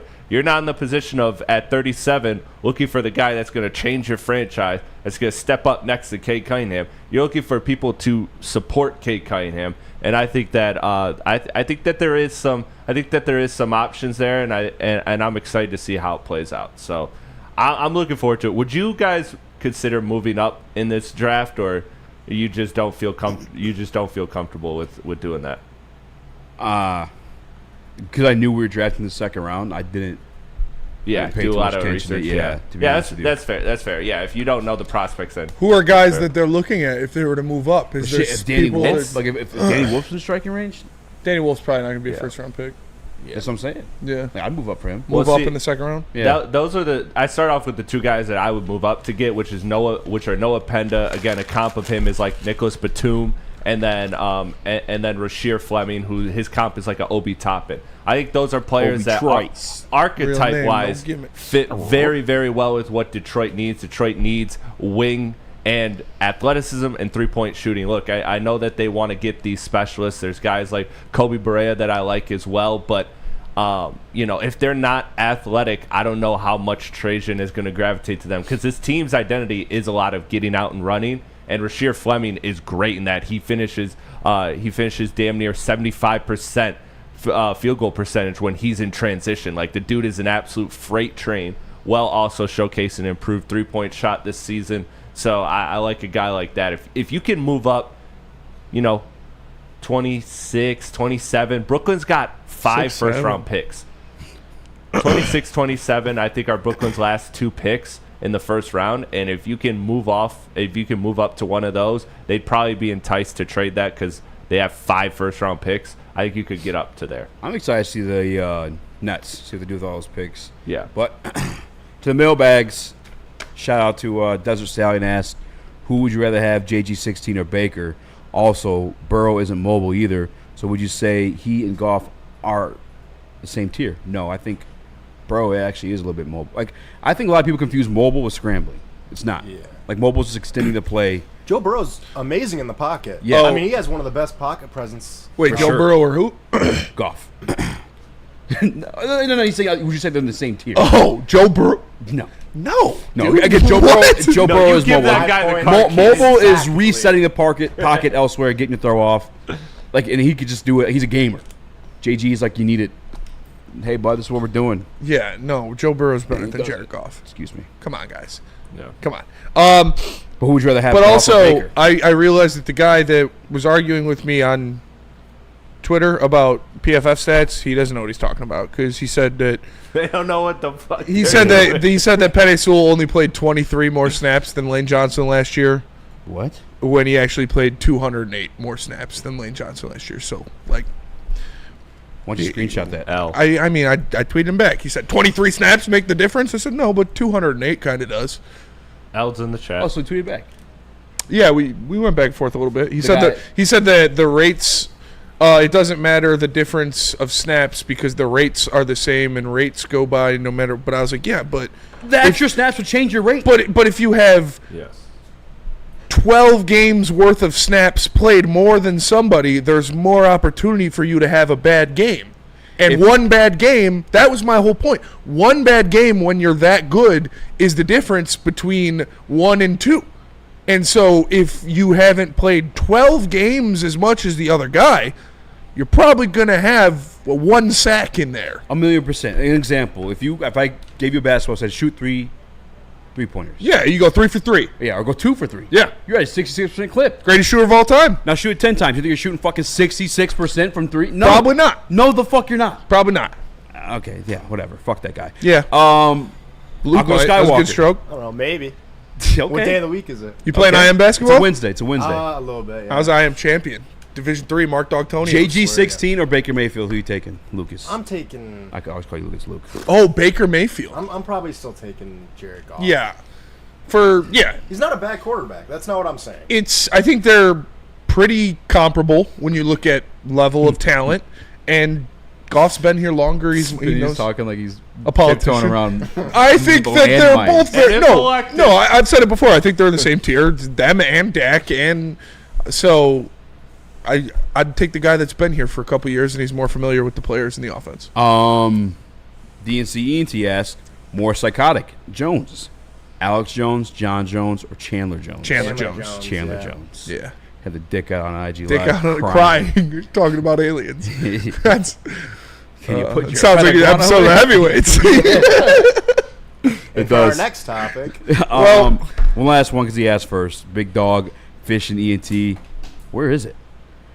What we have to give up to get a mobile quarterback? I don't think they're doing that. I think they love JG. They're not. They're not moving off. It's too much of a people business. Unless it comes down to let's say 3 years down the road and they still haven't won a Super Bowl. Trade for Matthew Stafford. Then they could do a Stafford type thing, and maybe it's Joe Burrow because the Bengals don't want to pay him. Fuck, that'd be sick. Maybe it's Josh Allen because he wants out of Buffalo because they haven't won either.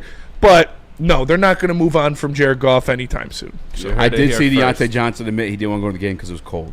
Yeah, but that's why he's been on fucking 6 teams in like 2 years. Deontay Johnson said that? Yeah. What an Don't idiot, go to Baltimore. Dude. Like yeah. Well, then he signed with Cleveland. Oh, he said that when brother. he was, Yeah, no, he said it happened when he was in Baltimore, but then he signed a free agent contract with Cleveland. Who plays outside? He's interviewed at summer camp. But we love you guys. That'll do it for us today. Appreciate you guys tapping in. Make sure you smash that like button for Easy. Yes, I would mark Anakin for a Super Bowl. Me too. For Skywalker. Rest in peace, for Anakin. Chris, I am Spencer with the Heavyweights. We'll catch you guys tomorrow live from some building downtown for Mad Packs. Peace. I don't know what it's called.